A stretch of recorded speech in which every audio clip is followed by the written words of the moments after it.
ئەمڕۆ خزمەتانە بین سبەی ماڵە گەورەکەی هەمووتانە باکوور باشوور ڕۆژهەڵات ڕۆژاوا بە خۆشحاڵیەوە ناوەنی توێژنەوەی سبەی لە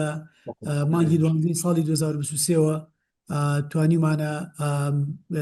دەست بەکارەکانمان بکەین لە ڕاوندتەیبڵ با بڵین مێزگرت هەم بە زمانی کوردی و بە زمانی ئینگلیزی و خۆشبەختانە ئیش کراوە لەسەر ئەو پێداویستیانی کە لە هەرێمی کوردستانە هەیە با بڵین بابەتی سیاسی کۆمەڵایەتی ئابووری هەوڵدراوە لە ئاستی لۆکەڵیە لە ئاستی ناوخۆیە مەسەلەن لە سلێمانی لە شارە جیاوازەکانی تری هەرێمی کوردستانەوە کەسانی ئەکادمیسمان کۆ کردوێتەوە و ئێمە لە ناوەنی توێژنەوەی سبەی هەمیشە هەوڵدراوە کە بەبێ جیاوازی ئایدۆلۆژی خەمە گەورەکەمان بریتی بێ لە کوردستان بریتی بێ لە کورد بریتی بێ لە پرسی کورد لە هەر چوار پارچەکەی کە بە هیوای ئەوەی کە خۆشبەختانە ئێستا پرسی کورد لە دۆخێکی گۆڕانکاریایە و بە هیواین بەرەو باشتریش بڕوە ناوەنی توێژنەوەی سبەی تا ئێستا چەند سێکشنێکی دروستکرۆ باڵین چەند بەشێکی لەخۆ گرتووە سەرەتا بە بەشی دراساتی تورکی دەستمان پێکرد ڕاستیەکەی کە من زیاتر لەوێ لەگەڵ ئانخانە ئیشەکانمان لەوە دەست پێ کردووە و پاشان چوین بۆ بەشی ژینگە کە هەر ئانخان خۆی سەرپەرشتیەکات کە بەشی ژینگە کە یەکێکە لە بەشە گرنگەکانی هەرێمی کوردستان بە حکمی ئەوەی ئێمە لە عێراق ئاژین و عێراق یەکێک لە وڵاتانەی کە زۆرترین بەرکەوتەی با بڵین گۆڕانکاری ژینگەی بەسەرا هاتووە وەروەها بەشی AI کە ژیری دەستکرد کە کاریگەریەکی هەیە لەسەر سیاست لەسەر ئابووری لەسەر کۆمەڵایەتی هەوڵەدین ئەمانە ئەوەی کە لە دەرەوە کە بە زمانی ئینگلیزی هەیە ئێمە زۆر جار وەیبیناری بۆکەین یاخود مێزگردی بۆکەین بۆ بینەر و بیسەری کوردیە تاوەکوی ئاشنایەکەین بە ئەم گۆڕانکاریانەوە ئەوەی جێگەی خۆشحاڵێن ناوەندی توێژنەوەی سبەی ئەتوانم بڵێم ئێمە یەکەم ناوەندین لە ئاستی عێراق و لە هەرێمی کوردستانیشە کە بە داتاوە ئیشەکەین چونکە ئێمە کۆڵسنتەرێکمان هەیە هەر سێ مانگ جارێک ئەتوانم بڵێم لە ماوەی ساڵێکە 5 جار ئەم کۆنسڵتەرە هەوڵ ئەدات کۆمەڵێکی زۆر داتا کۆ بکاتەوە لەسەر پرسێکی تایبەت لەسەر بابەتێکی تایبەت کە با بڵین تایبەتە بە ژیانی ڕۆژانی خەڵکەوە و بۆ هەر پرسێک و بۆ هەر بابەتێک ئێمە نزیکەی 2000 تەلەفۆن ئەکەین بۆ هەنوشتیمانیان لە هەموو پارچە جیاوازەکانی هەرێمی کوردستانە مەبەستمان پارێزگاکانی هەولێر و سلێمانی و دۆک و هەڵەبجێ ئەگەر بم پارێزگایان حسابیان بکەین خۆشبەختانە تا ئێستا توانیمانە چەندین نزیکەی ئەتوانم بڵێم 6000 کۆڵ یاخود تەلەفۆن کراوە لەگەڵ 6000 کەسی جیاوازە ئەمە هەموویەکو داتابیسی کۆ کراوەتەوە کە داتاکان ئێستا ئۆفیشیاڵی ئیشی لەسەر کرێەوە چەندی توێژینەوە لەسەر کراوە و لە داهاتووشە ئێمە هەوڵەدەین وەکو چۆن ئەرە بارومیتر هەیە ئێمەش سبەی بارومیترمان دروست کردووە کە ئەمە بێتە دەواازەیەک بۆ خوێندکارانی خوێندنی باڵاوە بۆ توێژەرانی کورد لە هەم بە زمانی کوردی و بە زمانی ئینگلیزی و لە هەوڵی ئەوەشدانا ئینشاڵڵە لە داهاتووە کە بە زمانی عەرەبیش دەست پێ بکەین چونکە ڕاستەکەی لە عێراق ئاژین ئێمە زمانی عەرەبیش یەکێکە لە زمانە ڕسمیەکان لە عێراق ئیشی لەسەرەکرێ وەکوتم ئێمە ئەمڕۆ ناوەندی توێژنەوەی سبەی ماڵی هەموو لایەکتانە ئێمەتان گەورە کرد خۆشحاڵین بەوەی کە هاتنە ناوەندی توێژنەوەی سبەی وەکوتم ئێمە هیچ ئایدۆلۆژیایەکی سیاسی لە خۆمان ناگرێتەنها خۆشەویستی کوردستان و خۆشەویستی کوردن کۆمانەکاتەوە بە خێراتن سەر چاوانمان من لێرەوە ئاڕاستی کاکۆشان یەکەم بە هیوای ئەوەی کە بتوانین ئەو پرسەی کە ئەمڕۆ لە ئارا هەیە لە شەڕی ئێران ئیسرائیل ئەمریکایە دۆزی کورد بەرەوچوو ئەڕوا بتوانین گفتوگویەکی ئەکادمیانە و باشی لەسەر بکەین فەرموو کاکۆشانگیان زۆر سپاس بۆ ئەوش دەستخۆش بەخێراتنی میوانە بەڕێزەکانەکەین لە ڕاستیدا ئەمڕۆ ئەم ڕاوندتەی بڵە لە ژێر ناونیشانی ئێران لە دوای خامنەیی کە تەرکیزی سەرەکیمان لەسەر پرسی کووردە لە دوای عەلی خامنەییەوە ئایا لە دوای ئەوە پرسی کورد بە کوێ ئەگات و داهاتووی پرسی کورد لە ناوچەکەیە بە شوێکی گشتیوە بە دیاریکراوی لە ناو ئێرانە ئەگاتە دۆخێکی تر بۆ ئەم ڕاوندتەی بڵە میوانەکانمان پێکهاتوون لە بەڕێزان پرۆفسۆر دکتۆر عەباس وەلی خاتوو ئارێز محەممەدی دکتۆر عومەر عەلی و دکتۆر سۆران تەرخانی هەروەها کاکشفان فازل کە خوێندکاری دکتۆرای لە ئەمریکا لە دواتردا پرۆفایلی هەرێکێک لە ئەو میوانە بەڕێزانە خوێنینەوە بەر لەوەی کە وتاری خۆیان پێشکەش بکەن لە سەرەتاوە چینە لای بەڕێز پرۆفسۆر دکتۆر عەباس وەلی بەڕێزیان کە خەڵکی ڕۆژهەڵاتی کوردستان نزیکەی 40 ساڵە ئەبێ کە لە بواری ئەزمموی ئەکادمی هەیە لە بوارەکانی توێژینەوە لە بواری توێرەی سیاسی و پرسی کورد و ڕۆژهەڵاتی ناوڕاست و بەڕێزیان دامەزرێنەری زانکۆی کوردستان هەولێر بوون و ماوەی 3 ساڵ سەرۆکایەتی و زانکۆیان کردووە پرۆفسۆر عەباسوەلی خاوەنی 5 کتێبە و زیاتر لە 40 توێژینەوەی ئەکادیمی نووسی و لە ئێستاشدا کار لەسەر 2 کتێبەکات کە یەکێکیان بڕیار وایە ئەم ساڵ بڵاو بکرێتەوە تایبەتە بە پرسی کورد و یەکێکی دیکەشیان کە بڕیار وایە ساڵی داهاتوو بڵاو بکرێتەوە تایبەتە بە ئێران. دکتۆر عەباسوەلی ئەچمە لای بەڕێستان و ئەگەر باسی دۆخی ئێستای ئێران و لێکەوتەکانی ئەم جەنگە لەسەر ناوچەکە بەگشتی و هەروەها پرسی کورد بە دیاریکراوی ئەگەر باسی بکەین. سوپاس دەکەم. گەلێک سپاس بۆ ڕێکخراوی ئیسبەی بۆ ئەو بانکێشتنە. هەرواتر سڵاو دەکەم لە میوانانی دیکەی ئەو پانێلە. مەمنونم. سەبارەت بە یعنی ئەو بابەتەی کە قسەی لەسەر دەکەینە، من پێشتر وامزانی بوو کە کاتێکی وا دەبێ کە باسێکی بەرفرەوانتردا بمەزرێنین، وەلی لە دوایەکە نامەکەی ئاهەنگخان هات کوتی کاریەکەی دەبێت 10 دقیقە قسام بکەن و پاشان دەبێتە باس و گفتگو. ئەمن زۆر یعنی سعی دەکەم کە ئەو باسی کە دەمەویست دای بمەزرێنم ئەوەی زۆر تەلخیص بکەم، خلاصە بکەم و بێم یەکسەرە سەر مەسەلەی کوردی دەپەیوەندی لەگەڵ ئەو عنوانی ئەو کۆبوونەوەی ئەو پانەلەی. بە باوەڕی من ئەو عنوانەی کە پرسی کوردی، مەسەلەی کوردی پاش خامنەیی، هێندێک ئەو عنوانە بە پەلە دروست کراوە، بە پەلە یعنی دامەزراوە، لەبەرەوەیە کە بەڕاستی وەزعی سیاسەتی ئێرانێ ئەو پرۆسە و فەرایەندەکانی ئەسلی سیاسەتی ئێرانێ جارێ ئێستا دیار نییە، هەموو شتێک لەژێر سەیتەرە و یعنی کارگەری شەڕدایە و ئاکامی شەڕەکەش بەڕاستی لە نەزەر منەوە دیار نییە و هەرچێکیش با دیومە لە پسپۆرەکانی دیکە لەسەر ئەو کەسانەی کە نەزەری لەسەر دەدەن، بەشی زۆری نەزەرەکانیان لەسەر حەدس و گومان و بەو جورەی دەڵێن لەسەر ئەما و ئەگەرە، یعنی بەوەیەک لەبەروەیە کە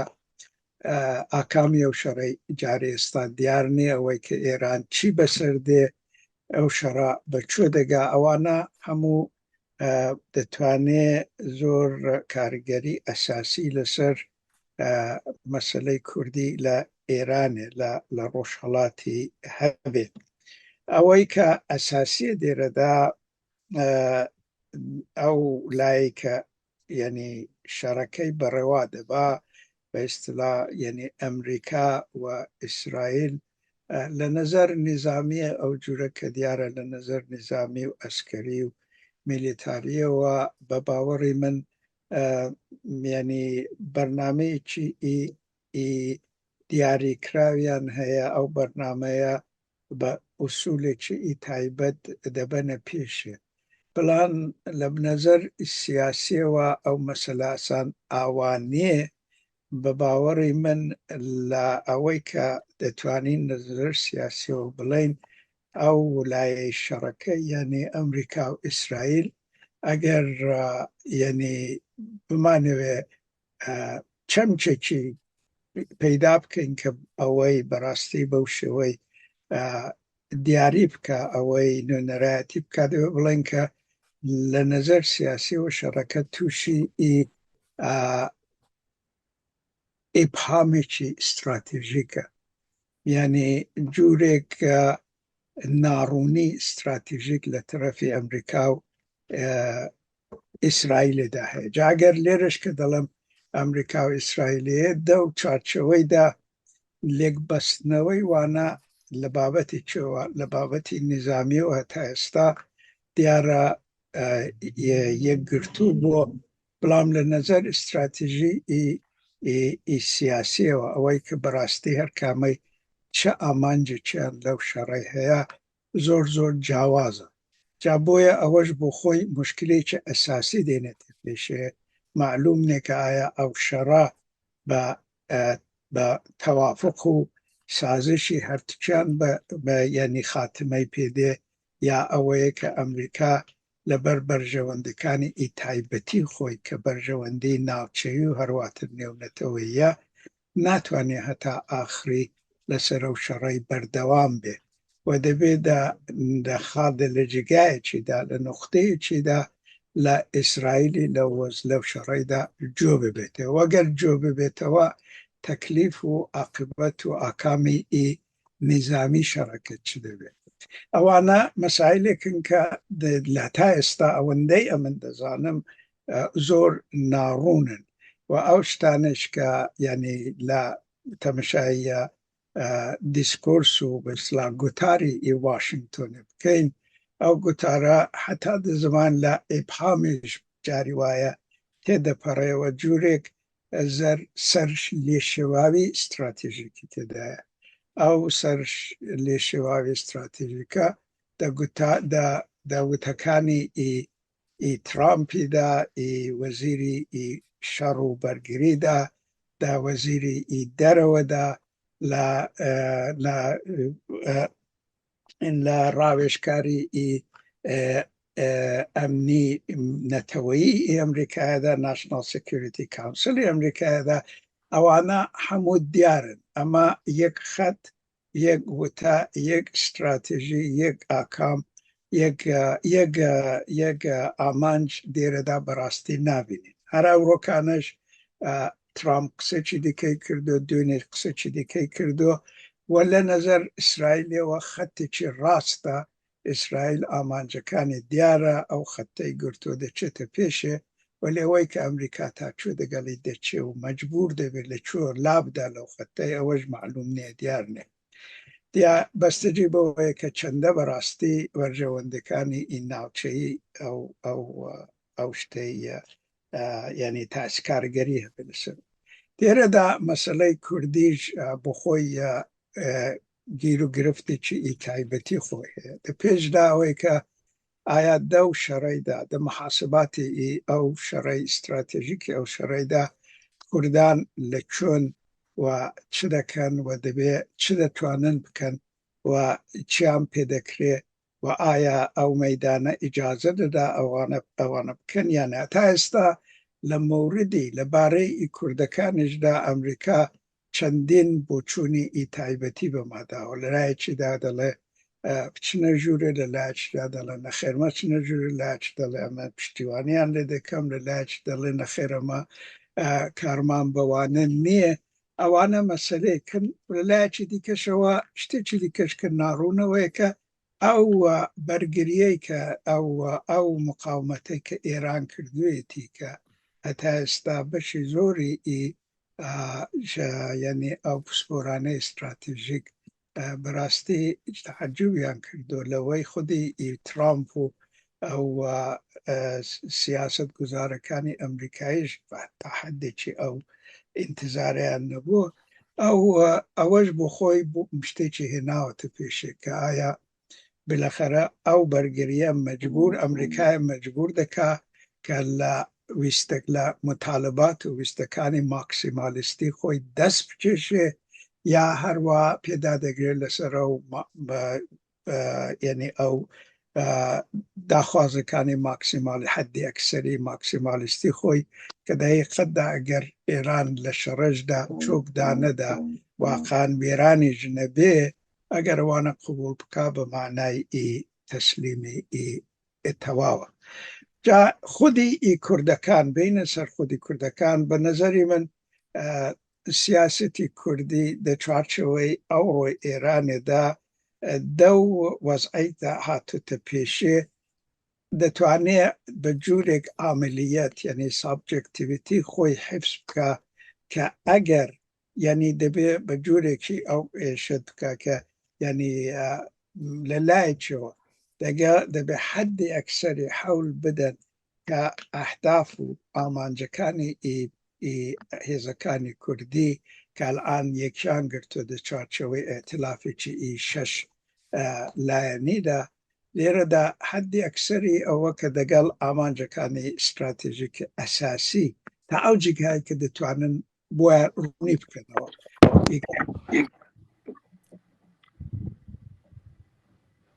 ئەلۆ بەڵێ جۆمان لێ دکتۆر فەرموو بەڵێ. تا ئەو جگای کە دەتوانن ڕوونی بکەنەوە دەگەڵ وەی ببن. لایەکی دیکەشەوە بە باوەڕی من نابێ بەبێەوەی کە یعنی ئەو ئیمکان و ئەو مەیدانەی کە ئەو وەزعەت دەیانداتێ لەوەی زۆرتر بچنە پێشێ لەبەرەوەی کە یعنی کوردەکان کە لێوێدان لەوانە لەو 5 حیزبیان سیاسەتی ئۆتۆنۆمیان هەیە لە چوارچێوەی ئێرانەدا. ئەو ئۆتۆنۆمیە یەک شتەیە کە کوردان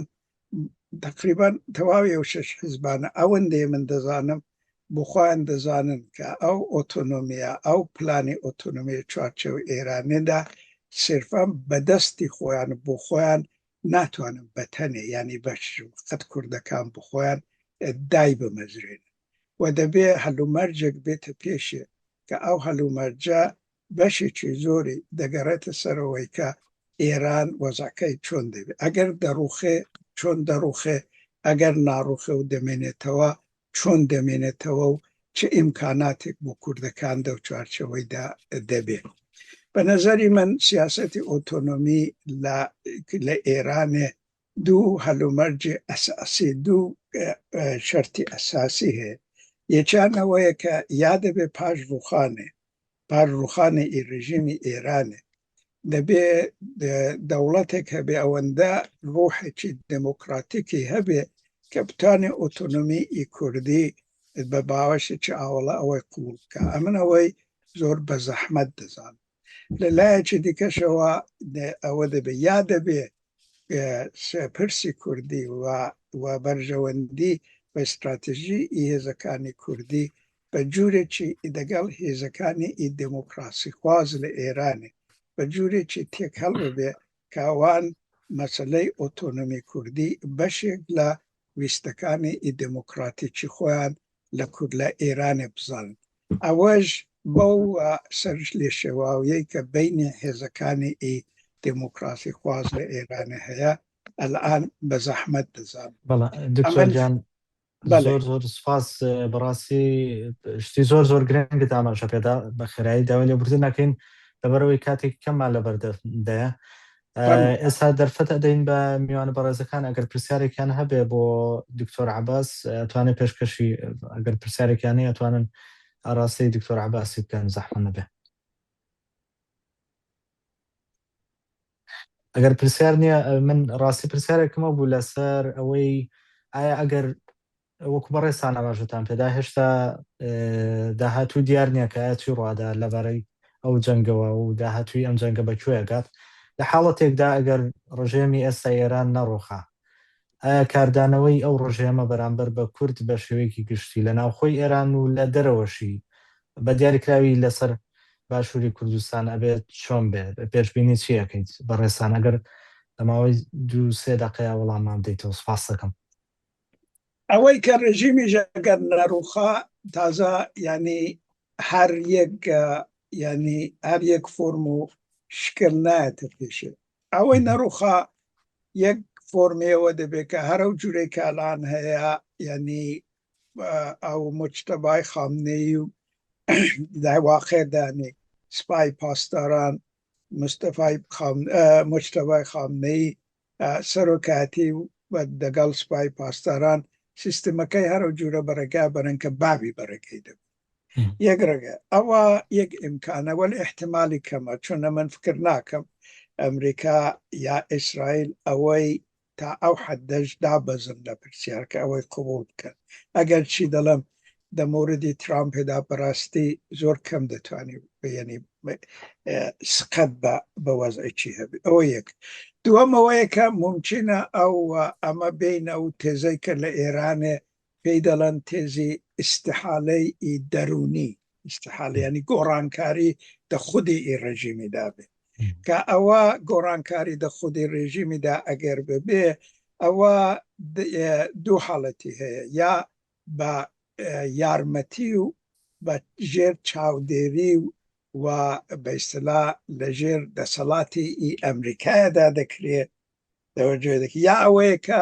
پێشوەی کە بێن لەگەڵ ئەمریکایە واردەی مزاکراتی سولح بکەن ئەو گۆڕانکاریە ڕوودەدا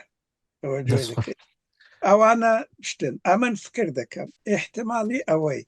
کە گۆڕانکاری لە خودی ڕژیمیدا ڕوو بدە و بێن لەسەر میزی مزاکرات دانیشن ئەو احتمالە لە احتمالەکانی دیکە زۆرترە ناڵێم قەتعی و ینی تەواوە ولی ئەو احتمالی دە هەلومەرجی ئێستادا زۆرتر دەبین. دەستخۆش بە کاک شوبان پێم وایە پرسیارێک تێ فەرموو. بەڵێ زۆر سپاس بۆ دووبارە بۆ ڕێخستنی و کۆبوونەوەی لەگەڵ ئەو بە ڕێزانە بە تایبەتی تریش خۆشحاڵ بمکەوە بۆ جارێکی دیکە چاوم بە دکتۆر عەباس وەلی دەکەوێتەوە. نازانم دکتۆر لە بیری ماوەیان نا ئێمە هەمووی قوتابی جەنابتین بە ڕاستەوخۆ یا بە ناڕاستەوخۆ لە زانکۆی کوردستان پەروەردە بووین لە سەردەمی سەرۆکاتی زانکۆی لە ژێربەستی جەنابەتدا. وەڵاهی ئەو پێشەکەی کەەوە دکتۆر عەباس وەلی باسی کرد پێشکەشی کرد زۆر با بڵێن جێگەی لێ ڕامانە بە تایبەتی هەندێک پارەلێڵ یاخود هاوتەریبی یاخود نەبوونی هاوتەریبی لە هەندێک جاریدا دەبینین بەرامبەر با بڵێن سیناریۆی عێراقیدا لە دوای با بڵێن لە دوای جەنگی کەنداوی یەکەم. بەڵام یەک پرسیار بۆ جەنابیان ئەوەی کەوا جێگەی سەرنجی من بوو کە یەک لەو احتیمالانە بوو کە جەنابی بە دووریشی زانی کە هێزە دیموکراسی خوازەکانی با بڵێن ئۆپۆزیسیۆنی ناو ئێران جگەر لە هێزە کوردیەکان ئەوەی کەوا ئێمە لێرە با بڵێن لە سۆشەل میدیا لە میدیاکانی دەرەوەش دەیبینین تەنیا با بڵێن ئەو دەنگە نازانم بڵێم بوێر یان ناشعەزەیە کەوا کەمپی یاخود گروپی پەهلەڤی یاخود کۆما با بڵێن برادرانی شا جاڤید شا بەڵێ پاشایی خوازەکان لە هەموو دەنگەکان با بڵێن گەورەتر و لاوترە هیچ هێزێکی تری ئالتەرنەتیڤمان نەبینیوە تا ئێستا حەزەکەم ئەومان بۆ ڕوون بکاتەوە ئەو کامپانە چین کەوا جگە لە هێزە کوردیەکان کە ئێستا ئەو گروپیان ئەو هاوپەیمانەتیان دروست کردووە چ جۆرە جیاوازیەک دەبینی جەنابیان لە نێوان ئەو هێزە ئۆپۆزیسیۆنە دیموکراسی خوازانەدا؟ بە شێوەیەکی گشتی ئەمە ینی دوو کەمپمان هەیە لەوانەی ینی لە ئۆپۆزیسیۆنی ئێرانێ بەشێک لە دەرەوەی وڵاتێن بەشێک لە ژوورەوەی وڵاتێن. ئەوانەی لە ژوورەوەی وڵاتێن هەڵبەت کوردەکان لێرەدا هێزەکانی کوردی دەبینی و دوانەدا دەمێننەوە چون سەرۆکایەتیان لە دەرەوەی وڵاتیە ولی بەڕاستی بەدەنە ینی خودی شتەکەجیان لە ژوورەوەی وڵاتیە جاوەزعێکی تایبەتیانێ دە بابەتەیدا بۆیەش حساسە و بۆیەش کوردەکان دەشرایەتێکی کە هاتوتە پێشێ دقیقەن ئێوە باسی عێراقێک کردو وەختێکی قەیرانێکی ئاوادێتە پێشێ ئەو قەیرانە دەتوانێت وەزن و بایەخێکی بدا بە کورد و مەسەلەی پرسی کوردی کە لە وەزن و بایەخی واقعی خۆی حەقیقی خۆی دە چوارچەوەی سیاسەتدا زۆرترە لە عێراقەژە وەزە هاتە پێشێ تەوەجۆ دەکەی لە ڕۆژاواژە وەزە هاتە پێشێ لە دوایە لە دەستیان وەرگرتنەوە وەلی دەیقەت داوا بوو یعنی 2 ملیۆن و نیو کورد بوو دەسوورەتیشدا ینی سەیتەرەیەکی گەوران ئیدارە دەکرد ئەو مەسەلە دەتوانێت لە ینی لە کوردستانی ڕۆژهەڵاتیژەوە احتمالی وی بێتە پێشێ وەلی باسی دموکراسی خوازەکان کرد مشکلی ئەساسی دموکراسی خوازەکانەوەیە کە هێزەکان زۆرن وەری زۆر پەرتو بڵاون یەکگرتووی ئیدۆلۆژیکیانێ یەکگرتووی ئامانجی سیاسیانێ یەکگرتووی ڕێکخرا و سازمانیان نێ وەلا هەمویان مهمترەوەی کە یەکگرتووی ئەو بینش و دیدیان نێ کە دەیانێ بەڕاستی ئێرانێکی چۆنیان دەوێت ئەوە هەموو باسی دموکراسی دەکەن و بەشێکیان دموکراسیانی هەڵبژاردنی ئازاد و دموکراسیوانێ یعنی ئەگەر تۆ بڵێ کە دەو دموکراسیدا کوردان دەبێ یا ئازەریان یا بەلوچیان دەبێ حەقی مساویان هەبێ نسبەت بەو شتەی ئەوە زەحمەتە بۆوانە قبوڵی کردن بۆیە حتا لەسەر ئامانجی مەسەلەی دموکراسی ئەو ئیتفاقە نییە ئەو ئیتفاقە نەزرن بەشێکی زۆر ئەوانەی لە ژوورەوەی وڵاتین بەشێک لەوانە لە حەبس و زینداندان بەشێک دەگەڵ ڕێژیمی پێشتر کاریان کردو ئەلان دە پەراوێزدان بەشێکیش هەمیشە لە پەراوێز بوون حەس بوون ئیمکانی وەی کە شتێک لە بینی وانە بێتە پێشێ زۆرتر لەوەیەکە لە دەرەوەی وڵاتی بێگەرچی لە دەرەوەی وڵاتیش ئەوە حەول دەدەن ینی ئەو مانگەی 28 و 29 مانگەی لێرە لە لەندەنێ کۆبوونەوەکە ئەمنیش بانکێشتن کراوم وەلی ئەوەندە هێوان بەوەی نییە کە واقعان لەو بانگێشتنەیدا بە جگایەکی ئەساسی بگەین لەبەرەوەیەکە ینی جیاوازەکان زۆرترن لە ینی بنەمای ئیتفاق و ئەو جورشتان جان لەبەرەوەی ئەمە ئەو ئەرز دەکەم هێزەکان زۆرن ئەما دەموردی پاشای خوازاندا ینی بالفعل ئەوەندە دەسەڵاتیان نێ ئەوەندەش پشتیوانیان نێ بەشێک لەوانە ئەوەی نەتیجە ینی ئاکامەوەی کە ئەوانە میدیای گەورەیان لەدەستیدایە 2 تەلەڤیزیۆن 3 تەلەڤیزیۆنی ئەساسیان هەیە دەگەڵ ئێرانێ پەیوەندیان هەیە و هەرواتر پارەیان هەیە هەرواتر لە نەزەر تاکتیکیەوە ئیسرائیل لە پشتسەریانە ئەمریکا هەتا ئێستا قەراری نەداوە کە دەگەڵ پادشای خوازان بێ پێشی خۆشنێ پێم وانێ ئەمریکایان پێیان خۆش بێ کە سیستەمی پادشایی لە ئێرانێ زیندوو بکەنەوە ئیسرائیلیانش ئەوەندەی من دەزانم ئەوەندەی ئەمن لە بۆچوونی پسپۆرەکانیان دەچت دەکەم ئەوانش بە شێوەیەکی تاکتیکی لە مەسەلەی پادشاخوازی لە ئێرانێ سوود وەردەگرن وەلی بەڕاستی ئەوەی کە بڵێ ئیستراتێژی ئیسرائیل ئەوەیە کە کوڕی شای بەرێتەوە لە ئێرانێ و لەسەر تەختیدا بمەزرێنێ ئەو ئیستراتێژیە من نابینم تا ئێستاش هیچ نەکوتراوە و نەکردراوە دەستخۆش بە دکتۆرجان کاتمان زۆر کەم لە بەردەسایەت چەند وتەکانە زۆر بە پێز و گرنگن بەدڵێەوە دکتۆر کاردۆ پێم وایە ئەتەوێت شتێک بڵیت فەرموو وڵا دەست خۆش بێت کاکوشان کاکتۆر عبازیان دەست خۆش بێت زۆر سپاس ئەکرێ وەکو ئەگەر بە کورتی بۆی کاتی زۆر لە بەڕێزان نەبم وەکو کەمینە سێرکەین یاخۆکە بەڵی نەتەوە جیاوازەکانی ئێران ئایا ئەگەر بڵین زۆرینەیەکی فارس وا بخوێنینەوە ئایا بڕوایەکی وا هەیە لە لای زۆرینەی فارس کە دەوڵەتی فارس بە بڵۆتی فیدراڵی یاخۆ بڵین ئێرانی ئەوەندەی کە یعنی ئامار و ستاتیستیک هەیە کە باوەڕی پێدەکرێ دەبێ بڵین ینی ئەوەی کە بێ نەتەوە بە ئیسلا کەمینەکان تەوەجه ینی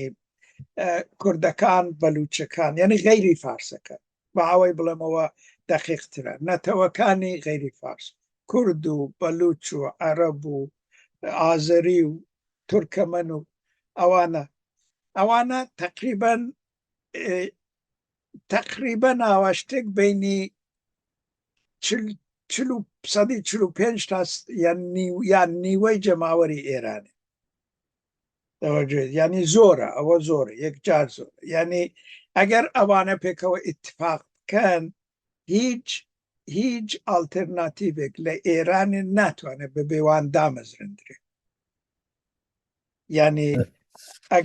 ئەگەر ئەو کەمینانە ئەگەر ئەوەندەی کە بڵین کە ئەوانە شتێک بینی 45 تا 48 145 یا 148 جەماوەری ئێرانێن هیچ ئالتەرناتیڤێک بەبێ هاوکاریوانە دانەمەزرادێ وەلی ئەوانە دەبێ یەک بگرن لە دوای لە لای محورێک ئەمن هەمیشە کە باسم کردو باسی مەسەلەی ئیستراتێژی کوردی دەسێ بازنانم دا کردو بازنەی ئەڤەڵ ئیتفاقی بینی هێزەکانی کوردی بۆ خۆیان لەسەر بەرنامەیەکی حەدی ئەقەلیە مینیمۆمە تەوەجێ دەکەی مینیمۆمەش ئەوەیە کە ئەمە مافی کوردیمان دەوێت، مافی زمانی کوردیمان دەوێت، مافی ئیدارەی ئۆتۆنۆمی کوردیمان دەوێت، ئەوانەی کە هەموو حیزبەکان بە غێری حیزبێکی سربەخۆ خواست هەیە کە دەوێت ئەوانە دەگەڵ ئەوانش بە نظری من هەم ئەوانش ئەوەی قبول دەکەن ئەوە جێ دەکەیت. ئەوە لە دوایە بازنەکەی دیکە کە لەوەی بەرفرەوانترا دەو بازنەیدا دەبێت ئیتفاقێک بینی نەتەوەکانی غەیری فارس بێتە پێشن. ئەویش لەسەر بەرنامێک ئەو بەرنامە دەبێت یا فێدرالی بێ فێدرالیزم بێ فێدرالیزم و زمانی زیگماکی و ئەوانە یا دەبێت فێدرالیزمش نەبێت جوورێک حکوومەتداری غەیری مەرکەزی ببێ. ئەوە جێ دەکەی ئەگەر ئەوە یعنی کوردەکان ئیتفاقی بینی خۆیان لە دوای ئیتفاقێکی گەورەتر دەگەڵ نەتەوێت ئاجا ئەو دەمی وەکو بلۆکێکی یەکگرتوو لە تارانێدا دانیشن دەگەڵ هەر حکوومەتێکی کە لە تارانێ دێتە سەرکار دەگەڵ وەی ڕوبەڕبوون وەکو یەک بلۆکی یەکگرتوو نەینجی وەکو ئازەری و کورد و ئەو جوورە بێت دەشکێن هەر ئەو جوورێکە پێشتریش کە ینی بۆ خۆیان بەتەنێ بە تاقیت یعنی دەگە کورد وەکو کورد ئازەری وەکو ئازەری هەستاون دەگەڵ تارانی مزاکرایان کردو سەر نەکەوتو. ئەگەر وەکو بلۆکێکی وارد بن سەر دەکەوت. ئەو دەمی بازنەی سێبوومیژەوەیە کە تا چه ئەندازێکی دەتوانم بەرژەوەندەکانی ئەو ئیتفاقی کە ئەو نەتەوەکانی غەیری فارس دەبینی خۆیاندا کردویانە چاتا دەتوان ئەو بەرژەوەندیانە دە سیاسەتی ئیگشتی ئێرانێدا وارد بکەن و بەرگری لێ بکەن و دای بمەزرێن. دەستان خۆش دکتۆر جان، زۆر سپاس. ئێستا چین بۆ لای میوانی دووەممان ئەوش خاتوو ئارەز محەممەدیە کە توێژەرە لە بواری سیاسی و سۆسیۆلۆژیادا لە ئێستادا سەرقاڵی ماستەرە لە بواری سۆسیۆلۆژیا لە سوید و بۆ ماوەی چەندین ساڵ وەکو چالاکوانی سیاسی و مافەکانی مرۆڤکاری کردووە. خاتوو ئارێز ئەندامی بۆردی فدراسیۆنی ئافرەتانی کوردستانە لە دیاسپۆرا. باسێکەکە لەبارەی داهاتووی ئافرەتان و ڕۆڵی ئافرەتان لەو گۆڕانکاریانەی کە لە ئێران ڕوویدا و بە دیاریکراویش ئافرەتانی کورد با بفەرمێت. زۆر سپاس دەکەم. پێشە شتێک ئاڕێزم هەیە بۆ ئێوە، زۆر سپاس بۆ ناوەندی سبەی و خۆشحاڵم لەگەڵ ئێوە لەگەڵم گفتوگۆ ئەم باسە گرنگام و پێ گفتوگۆکەین و بە دڵنیایی و مەجالێکە بۆ منیشکە بتوانم زیاتر گوێگەی بم لەو بوارەدا. دیارە باسەکانی ئیمشەو ئەو جۆرەی کە ئاجەهینەکەم خوێندەوە ئەجەنداگەم خوێندەوە جیاوازە و هەرو جیاوازە زۆر بە گرنگە زانم و هاوکاتیش دەدەقە زۆر کەمە گلەیەکیش لەما بکەم بە پوختی و کورتی بەرحاڵ ئاماژە بۆ شتانە بکەم کەمەوێ باسی لێوا بکەم. من لە کۆتایی قسەکانی مامۆستا عەباسی وەلیەوە پێم وابێ باسەکەی من زیاتریش ئەگەڕێتەوە سەرەوە پرسی دموکراسی بەگشتی کە باسی لێوا کرد و بەرحاڵ ئەو بەڕوانگەیەکی تر و جۆرێکی تر ئەو پرسی هاوردە ئاراوە. دقیقاً قسەکەی منیش هەمان شتە، پرسی دموکراسیە، بەڵام دموکراسیەکی ژیاو، دموکراسیە کە ئەزمون کرابێت، نەک دموکراسیە کە لەسەر کاغەز نووسرابێت یا بە قۆڵی مامۆستا کە باسی لێوا کرد هەڵبژاردننی ئازاد. بۆیە من پێشە شتێک ئەمەوێت ئەوە بڵێم لەسەر خودی مۆزوعی باسەکەی ئیمشەو ئێرانی دوای خامنەی یاخود ئێرانێکی دوای کۆماری ئیسلامی، چکە ئەم دوو جیاوازیە چانێت بەرحاڵ ڕوانگەی تر بدا بەدەسەوە و تایبەتی تریش بۆ باسەکەی من لە سەدا بۆ دوای کۆماری ئیسلامیە لە ڕاستیە، چکە من بەرحاڵ پرسەکە ئەگەڕێتەوە بە پرسی پێکاتەی، پرسی بناغەیی و بەرحاڵ گۆڕانکاریەکی بناغەیی لە دوای کۆماری ئیسلامی لە دوای ڕژیمەوە بەگشتی، چکە دوای خامنەی بەرحاڵ 100% ئەو وەکو ڕێبەرێک وەکو تاکێک کەسایەتیەکی بەرحاڵ دیاری ئەو ڕژیمە ئەگەری ئەوە هەیە کە وەکو ئێستا کە چۆن کوڕەکەی بەرحاڵ جێگەی گردووەتەوە و ئەگەری ئەوەی شەیە کە تەنها گۆڕانکاری لە تاکەکان نابێت، ئێمە ناتوانین بڵێ ئێمە گۆڕانکاریەکە لە تەواوی ڕژیم. بۆیە من ئەم باسی ئیمشەوی من دەگەڕێتەوە بۆ ئێرانێکی دوای کۆماری ئیسلامی لە ڕاستیە. جا لە کۆی ئەم پرسەدا بەرحاڵ ئەو خاڵی بەحسەکەی منیش شتێکە ئاراوە کە بۆچی و چۆن ئەیجنسی یاخود دەستگای سیاسی ژنانی کورد دەبێت یەکێک لە خاڵە هەرە سەرەکیەکانی پرسی دموکراسی کە بەرحاڵ ئێستا باسمان لێوا کرد. جا من پێم وایە کە بۆی کە بگەینتانین بتوانین بەم وەڵامە بگەین بە شێوەیەک ئەبێ بگەڕێنەوە بۆ سەر ئەوەی کە سەن سەرەتاییەکانی یعنی بناغەی پرسەکانی ستراکتوری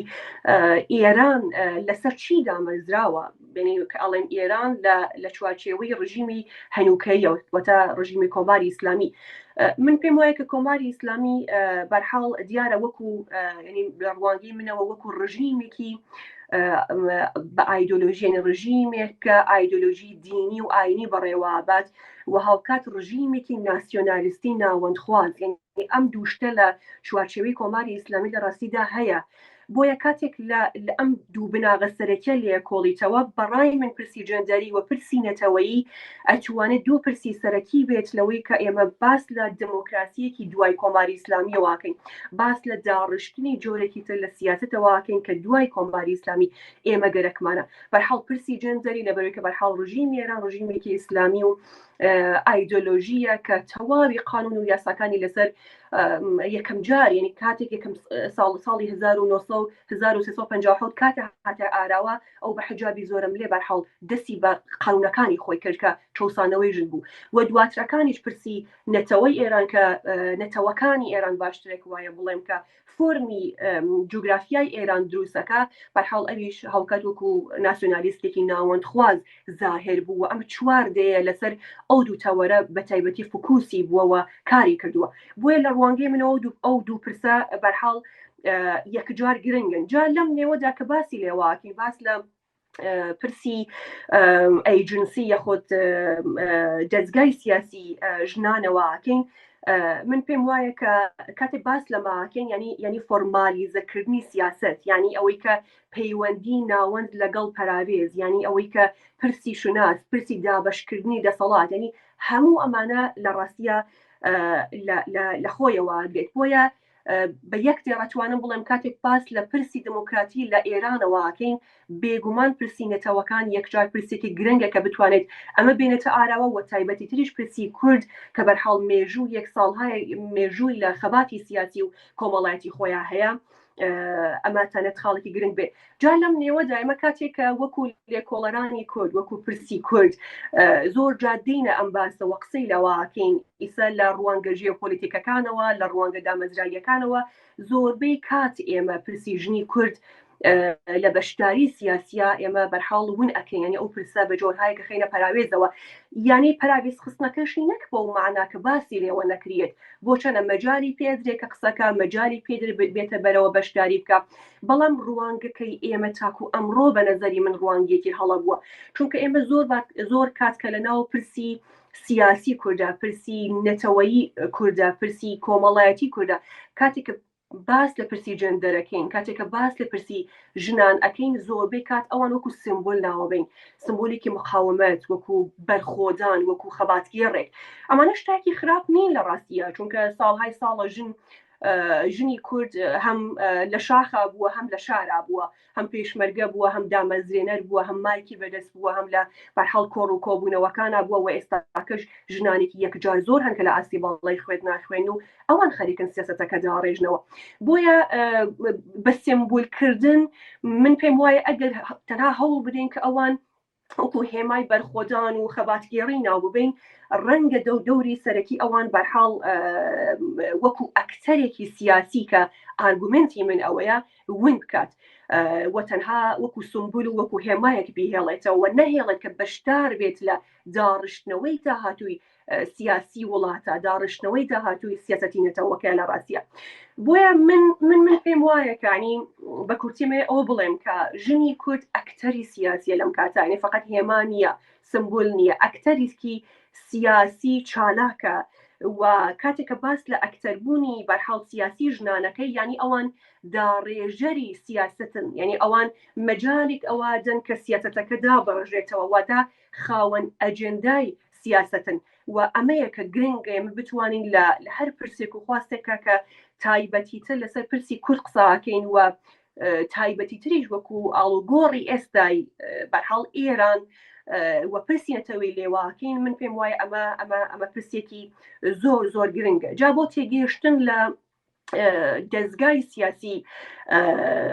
ئەم سیاسەتی ژنانی کورد من پێم وایە کە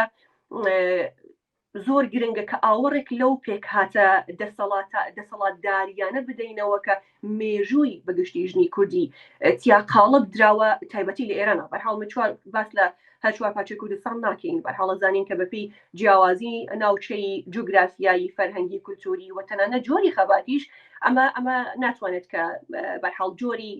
پێناسەکان یا قسەکردنەکانیش لەسەر ئەمە وەکو یەک بێ بۆیە من باس لە ئەزمموی بەرحاڵ هەم باس لە ئەزمموی ژنانی کورد لە ڕۆژهەڵاتی کوردستانەکەم بۆ هەم باس لە ئەو پێکاتە دەسەڵاتداریشاکەم کە ژنانی کوردی لێرانە تێ قاڵب دراوە جالانیکە من پێم وایە ئەم پێکاتانە سێ پێکاتی گرنگ لە دەسەڵاتی ئێستادا لە ئێرانە بەرحاڵ پێکاتوە یەک چەسانەوەی نەتەوەیە بە کورتی خاتوارێز بەڵێ هەر یەک خولەیەکێک دوو خولەکێک ماوە سپاس هەم کاتێک کە باس لەو سێ پێکاتە دەکەین بەرحاڵ پێکاتێکی چەسانەوەی نەتەوەیە کە ساڵهای ساڵهەرۆک باسمان لێوا کرد کۆماری ئیسلامی بە سیاسەتی خۆی پراوێز خستنی نەتەوەکان پرسی سیاسی نەتەوەکان ئەم کارێک کردووە بەرحاڵ دوومیش ئەتوانێت کە پێکاتە پیاو سالاریەکان بێ کە لە تەواو تاروبوتی کۆمەڵگا و سیاست و بەڕێوەبەری و هەموو ئەمانەدا خۆی بینیوەتەوە و نەک تەنها لەناو بەرحاڵ پێکاتەکانی کۆماری ئیسلامی چا بگرێمە لەناو ڕێکخراوە سیاسەکانی حتا کوردیش ئەمە بینین کەمە یەکجارتانێ خاڵێکی زۆر گرنگ بێت و بەرحاڵ سێمیش پاوانخوازی دەوڵەتیە واتە وەکو کۆمەڵ وەکو دەوڵەتێکی دەسەڵاتێکی داگیرکرد کە لە ئابوووریەوە لە ناوەندخوازبوونیەوە و ئەم سێ پێکاتە پێکاتەهایەکن کە بەرحاڵ مێژووی ژنانی کوردی بەرحاڵ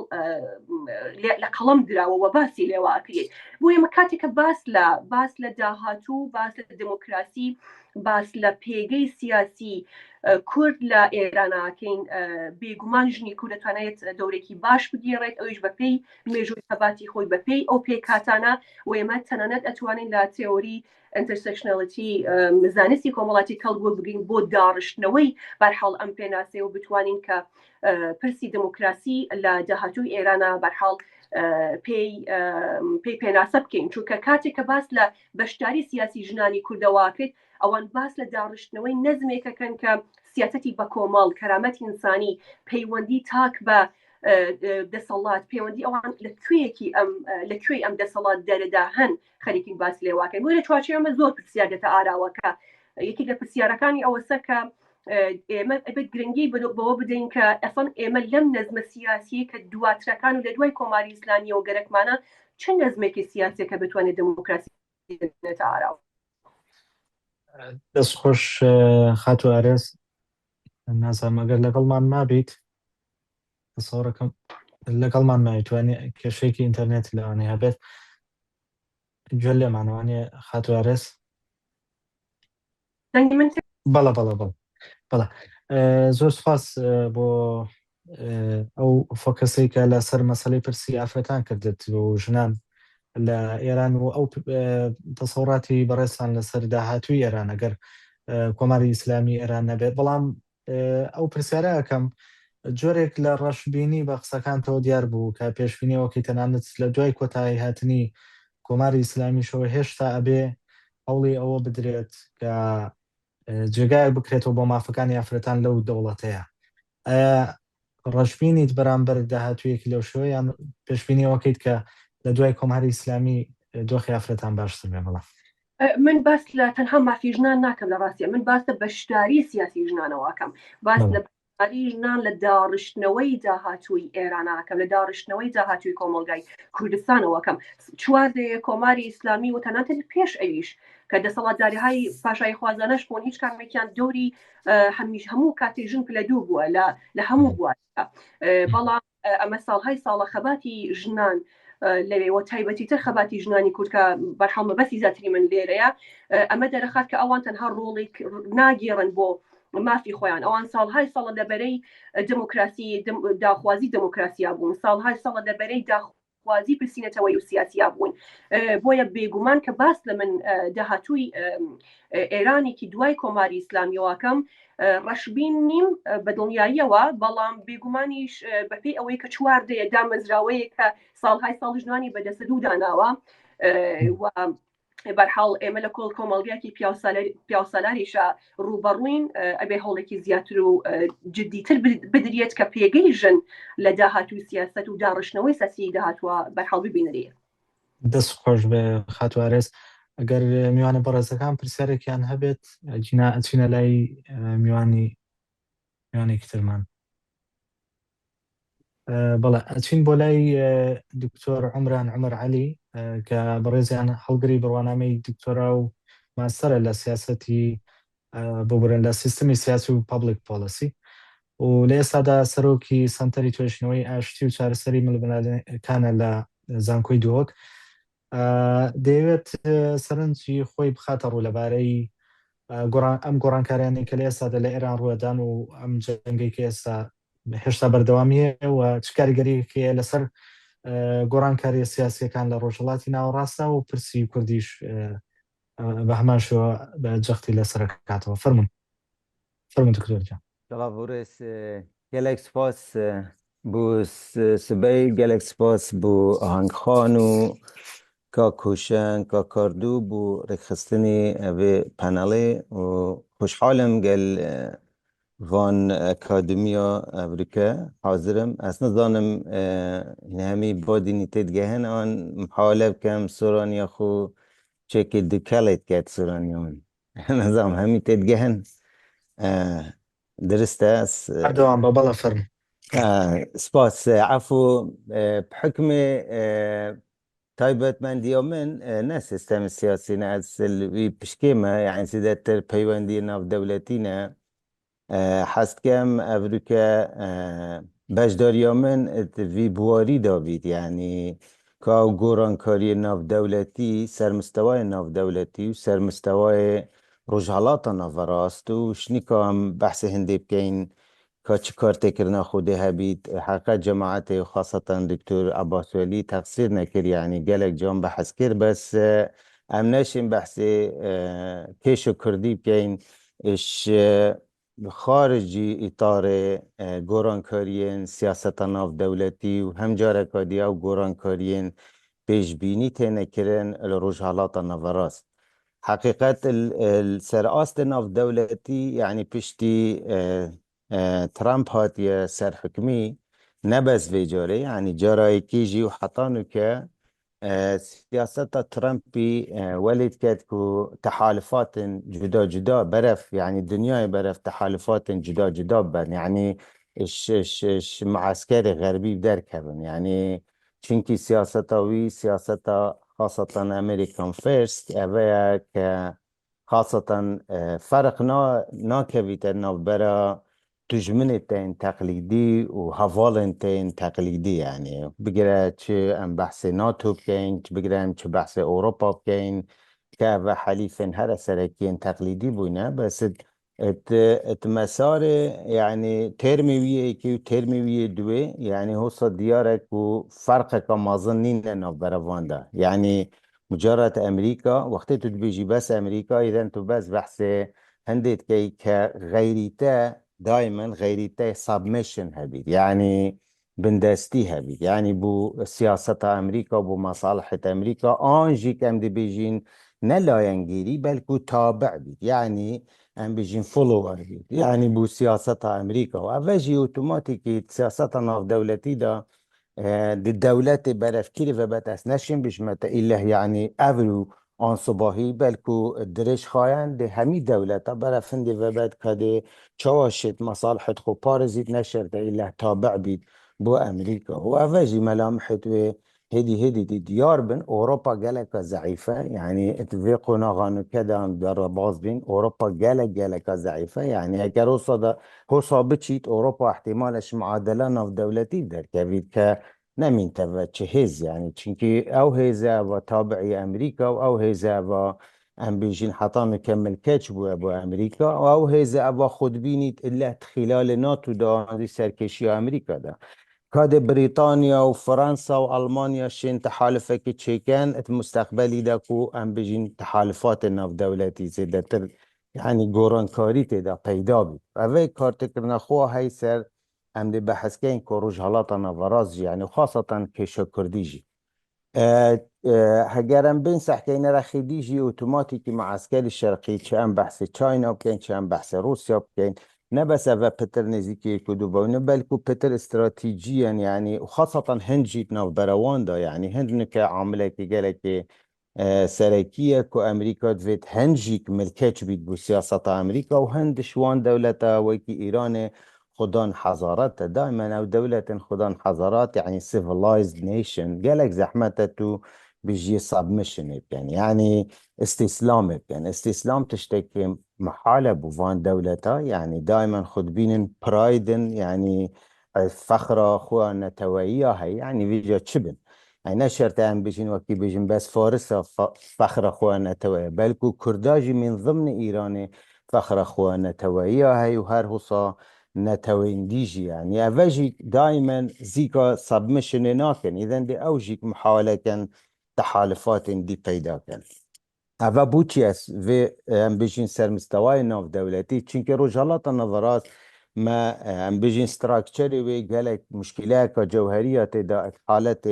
ام بيجين هيز النتوائي دا چونك الرجالات النظرات تشهف سنگية هيزنين يعني تكسكنين برياري بدا تكسكنين أصلا بشيت يعني قرانكاري تدا بس أمريكا وقتها بس أمريكا رجالات النظرات سبيد أي سحكة استراتيجيات أمريكا رجالات نافراس ناقري دا برجالات نافراس بلكو وقت تتيسا كاستراتيجيات ويا ما ظن يعني أفا بيت برافندي فبشيت كجلوبال هيجمون بيدا كاد يعني كان بيجين هيمناك عالمي بيدا كاد وأفا جي تشتكي محالة يعني تو هيمناك عالمي بيدا كي اوتوماتيكي دي قوة دي بيدا بن الرجالات نافراس أمريكا وقت بيجين بريارداري هر سركي بي بما دركت رجالات نظراس چند هيزن سركية هين يعني كأم بجين أم بحزبكين كهيزن ايك إيران رخكي إسرائيل رخكي أم تشنسين بجين تركيا ودولة دي خرك أسنا بينم كهيز خاصة في شريدة يعني بلكي مصر دركبت يعني بشتي في شريكة هيزا كهرمي بس كتو بيسح كخليج بتدركت يعني كأف هيزا بشتي في شري آن نومينيت آن يعني تفيابي علاجك الخوب كد يعني تفيابي جارك دي سبمشنك هر سركيب كد بو كي بو أمريكا وبو إسرائيل هكاد في شري ده فايدة بون يعني تماما خضوعك كامل بكن يعني تفيابي دليب قرن كدي چواشن قوة خوب پیدا کن يعني اوجه یک شوان گورانکاری بس از باور نکن يعني احتمال خلیج خرک يعني اف دولتها يان دي جالك ضعيف بن يان دي شنافجن دي من تلوير اسرائيل ايران او سحبتها عن بحث كين استراتيجية اسرائيل وامريكا برانبري ايران يعني والد كات هر دو استراتيجيات توان يعني افيت هاتينا اعلان كرن في شريدة يعني كان بحث هنديت كين total submission يعني استسلام كامل يعني unconditional submission و تشتكي از بین تشتكي محاله كإيران برا قناغه و بشير يعني استسلامك كامل بكد يا دوي او دي فشل إيني وقتی او فشل إيني دي جاين تم مرحله كجالك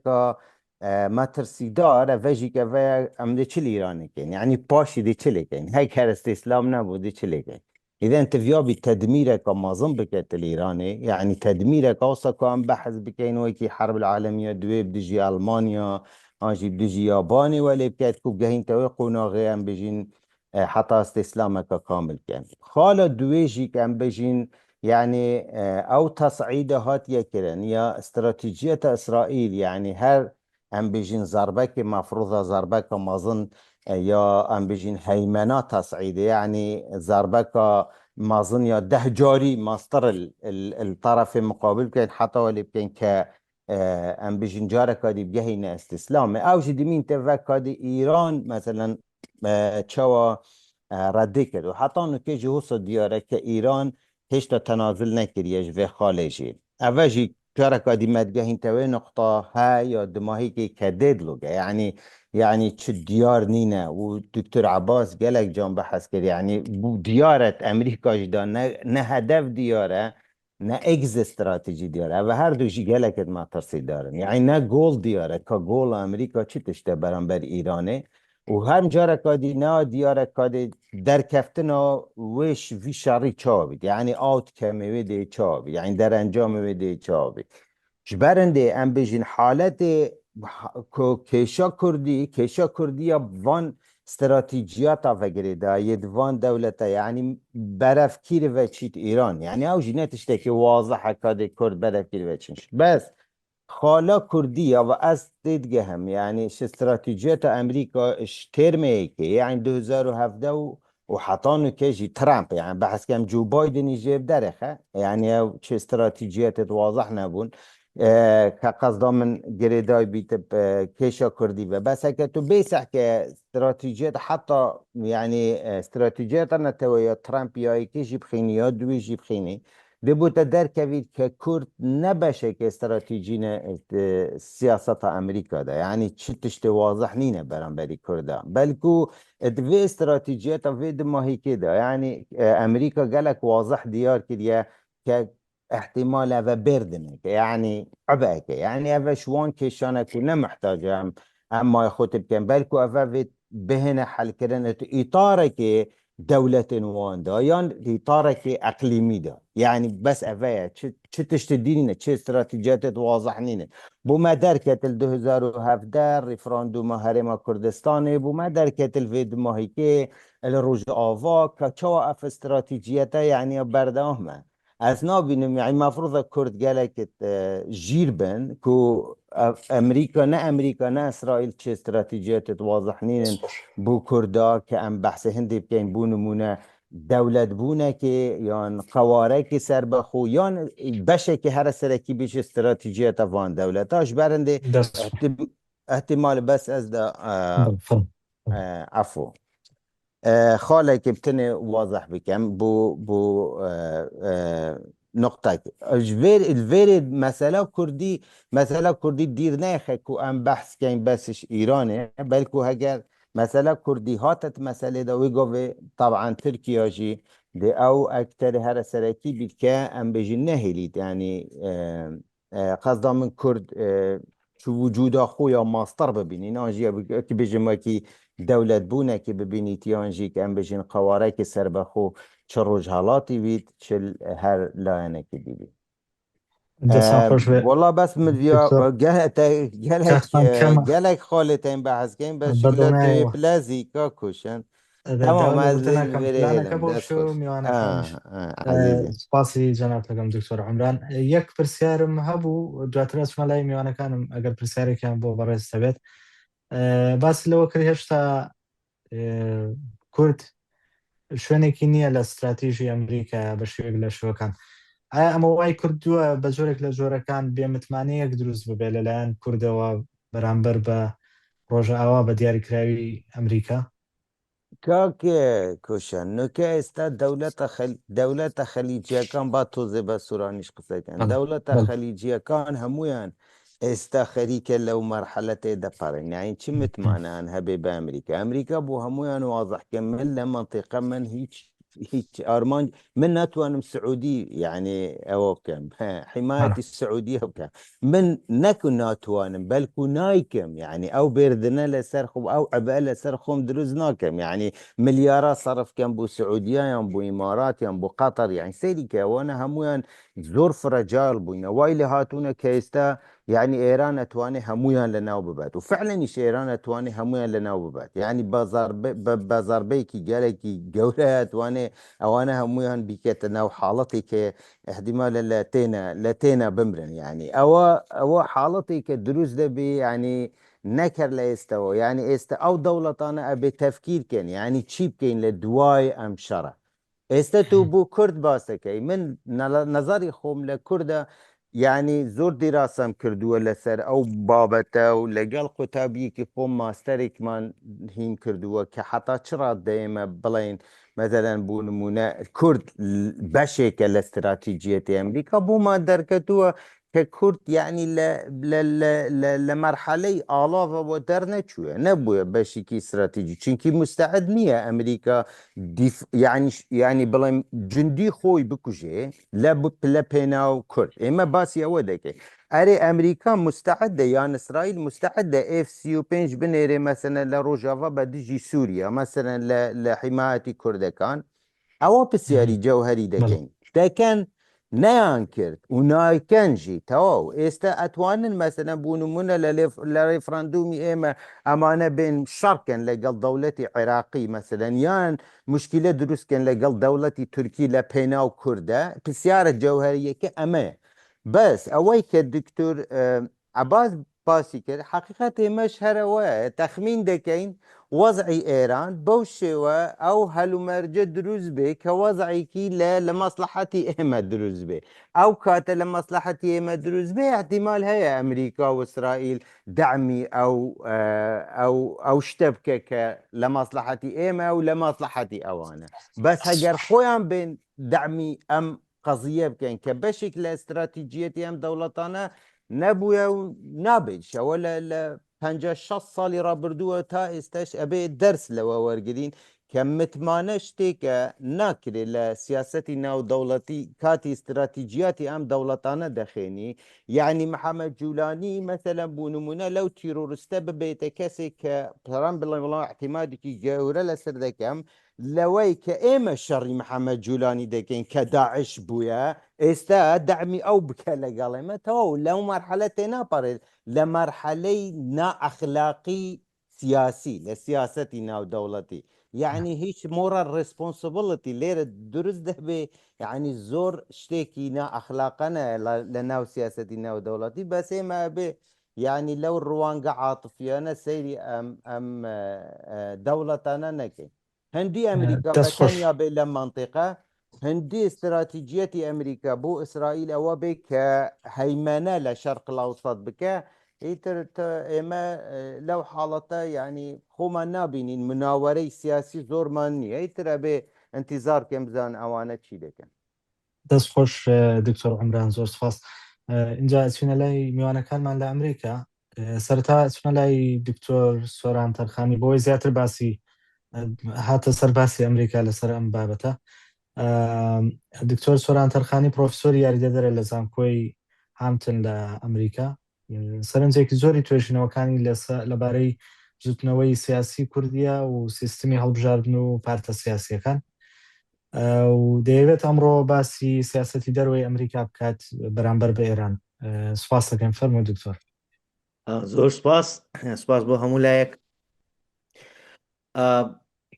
ئەوەی ڕاستی بێ وەکو دکتۆر عەباسیش وتی و دکتۆر عمرانیش وتی سیاسەتی ئەمریکا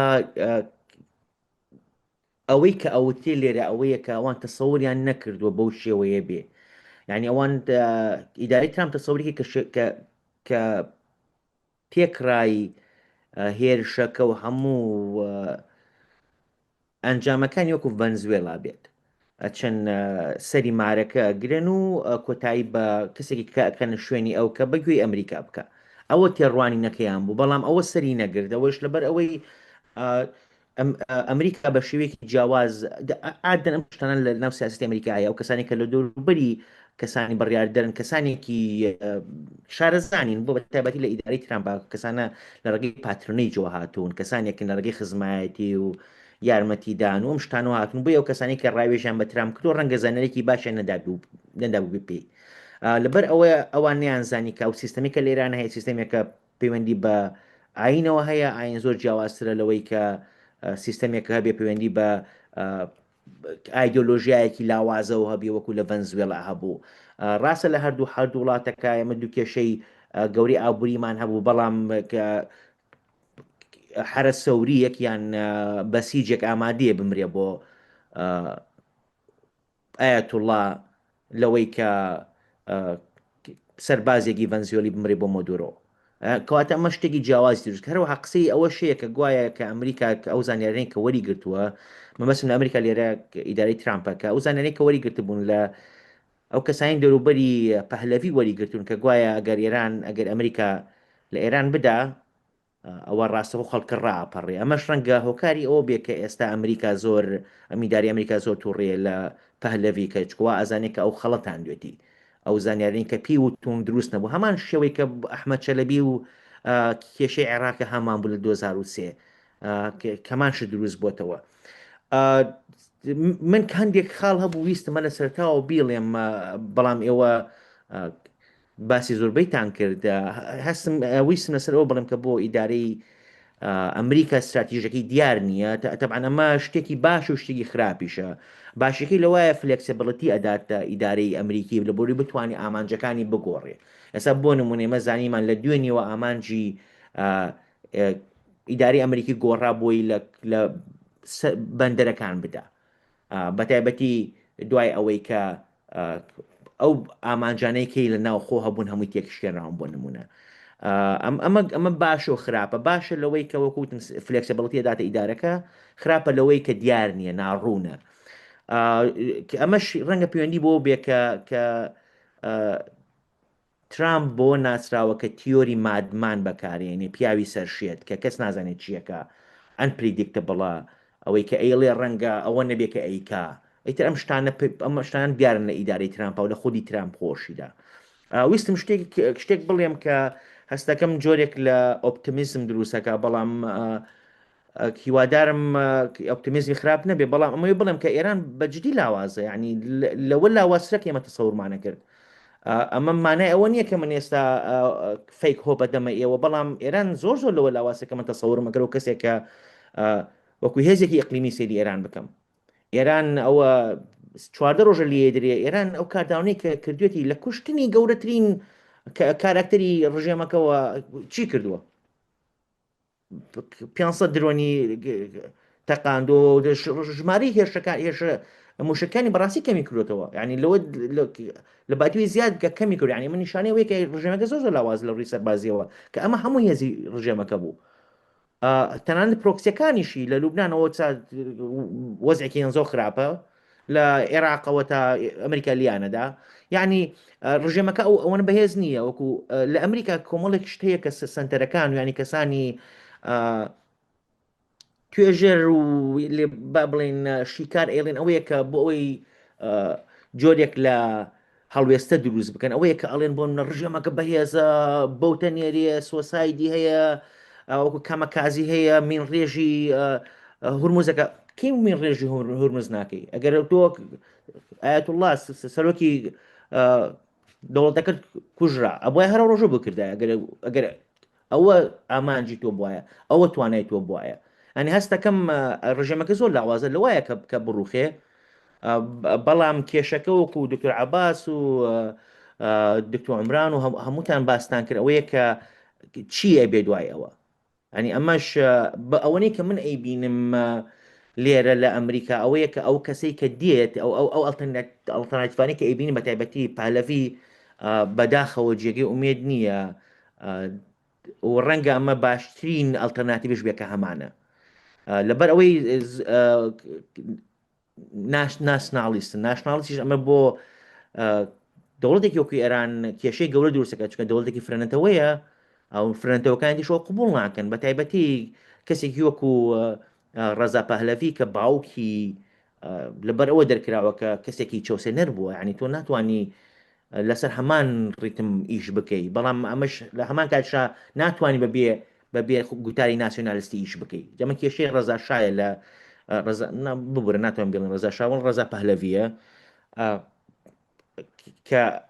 ناتوانین دەست بەردای ناسیۆنالیزم بێک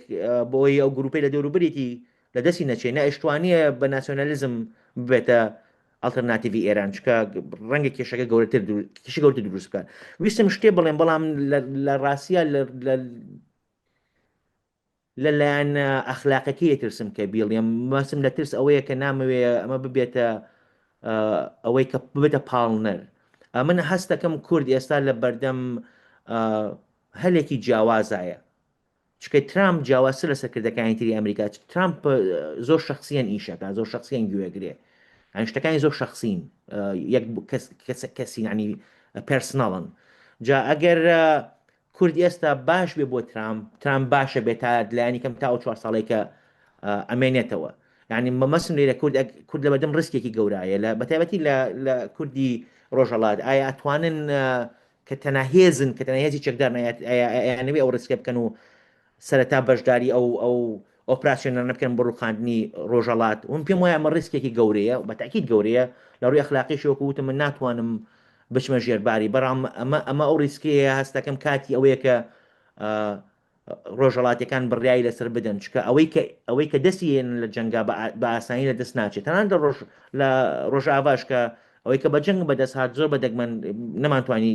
لە دەستی بدەین پاراستومانە ئەگەر چی زەحمەتیش بوو جا بۆیە هەستەکەم کاتی ئەوەیە کە ئەو ڕیسکە بکرێ بەڵام چەندێ سەرکەوتووە بین ئەویان نازانم یەک شتی کەشەیە ئەمە بیزانم کە لە هەرێمی کوردستان جۆرێک لە ترسەیە کە ئەوەی کە ئەگەر بەشداری بکەین یان ئەگەر ڕێگە بدەین ڕۆژهەڵاتەکان بەشداری بکەنەوە ئێمە تووشی هێرشە بین ئێمە ئۆڕێدی تووشی هێرش بووینێتەوە و ئایندەی ئەوەش کە ئەگەر ئەو ڕژێمە نەڕوخێ بۆ هەرێمی کوردستان زۆر خراپترە چکە ئێمە هەر لە ئێستاوە بۆ تاوانبارین کە ئێمە بەشێکین لە ئەو ئەنزیمەیە کە دژی ڕژێمی ئێرانە جا ئەگەر نەڕوخانی و بەتاکید عێراقەکان و شیعی عێراق و شیعی ئێرانی شەم دژمانە بن و بەڵام ئەگەر بڕوخێ شیعی عێراق بەلایانی کەمەوە بنە پشتگیری کوردی ڕۆژهەڵات چکە لە ڕووی منطقیەوە بێتەوە هاوکێشەکە بە خۆیان پارێزگە تەنها شیعە نەمێننەوە لەسەر دەسەڵات جا بۆی یارمەتی شیعی لەوانەیە لە یارمەتی کوردی ڕۆژهەڵات بدەن بۆ ئەوەی بە جۆرێک لە ڕووی سیاسی بێ سەربازیەوە بێ بەردەوامی بە دەسەڵاتە سیاسی و بەڵێ دەستکەوت سیاسیەکانیان بدەن من هەر ئەوە ئەڵێم ئەزانم کات کەمە ئەس خۆش بێ دکتۆر سۆران ئەچمە لای زۆر سپاس بۆ سەرنجەکان ئەچمە لای میوانەکانم ئەگەر پرسیارێکیان هەبێت بۆ دکتۆر سۆران ڕاستی من پرسیارێکم بۆ دروست بوو لەسەر گۆڕینی ڕۆژێم هەرچەند تو ئاماژەیەکت هەبوو بۆی کە پێم وایە دکتۆر کاردۆ پرسیارێکی هەیە بە فەرمێت دەستخۆش دکتۆرجان دکتۆر سۆران دەستخۆش بێ وڵا من بەلامەوە گرنگ بوو ئەو بابەتی ڕیسکەکە ئەگەر گەبگرنەوە ئەوەی ڕۆژهەڵاتیەکان یاخۆ با بڵین ئەگەر ئێمە بەوە باسی بکەین کە ئایا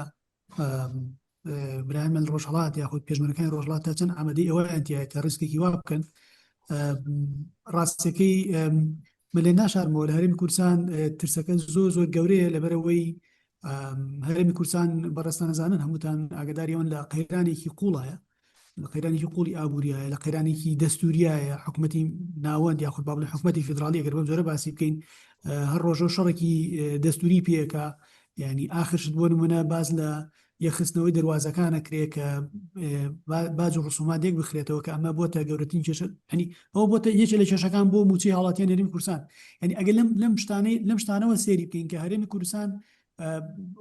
ناتوانێت ینی ئەو هەنگاوانێتیان نابینرێت هەم لە یەکێتی نیشتیمانی کوردستان من لە پارتی دیموکراتی کوردستان لە ئاستی ڕسمیە هیچیان نەیانتوانی و خیتابێکی وا بگرنە ئەستۆکە یاخود بە پرسیارەتێکی وا بگرنە ئەستۆ کە ئەمان پشگیری هێزێکی سەرزەویەکەن وەڵێ ڕاستە سەرۆک ترامپ قسەی کرۆ لەگەڵ بەڕێز تاڵەبانی لەگەڵ بەڕێز بەرزانی بەڵام ئەو قسانەی کە کراوە بۆ ئاراستەیە نەبووە کە ئامادەسازی بکرێ بۆ ناردنی سەرباز یاخۆ با بڵێن ناردنی هێز جوڵی هێز ئەوەی کە ئێمە بیستومانێتەوە لە هەردوو پارتی سیاسی و لە قسەکەرانی ئەو پارتانەوە و هەمیشە بە شێوازێکی ڕسمیش هەڵدراوە هەرێمی کوردستان بە تایبەتی هەمیشێتی نیشتیمانی کوردستان و پارتیمانی کوردستان بە ڕسمی ئیعلانی وان کردووە کە ئەمان نابنە سەرڕەم نابنە یعنی نابنە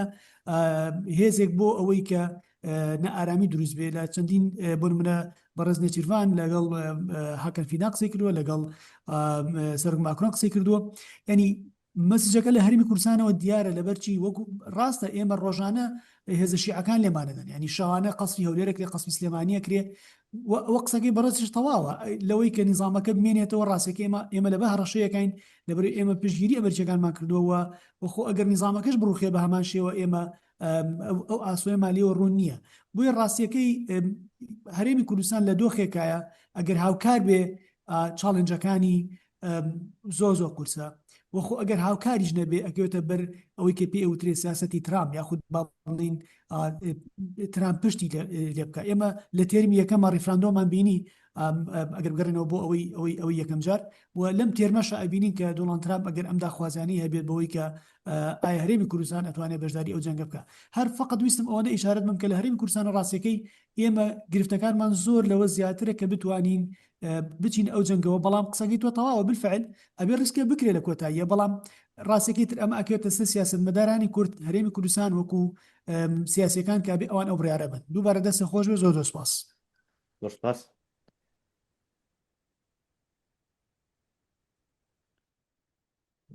من پێویستەکەم جواب بە مۆیان ئاساییە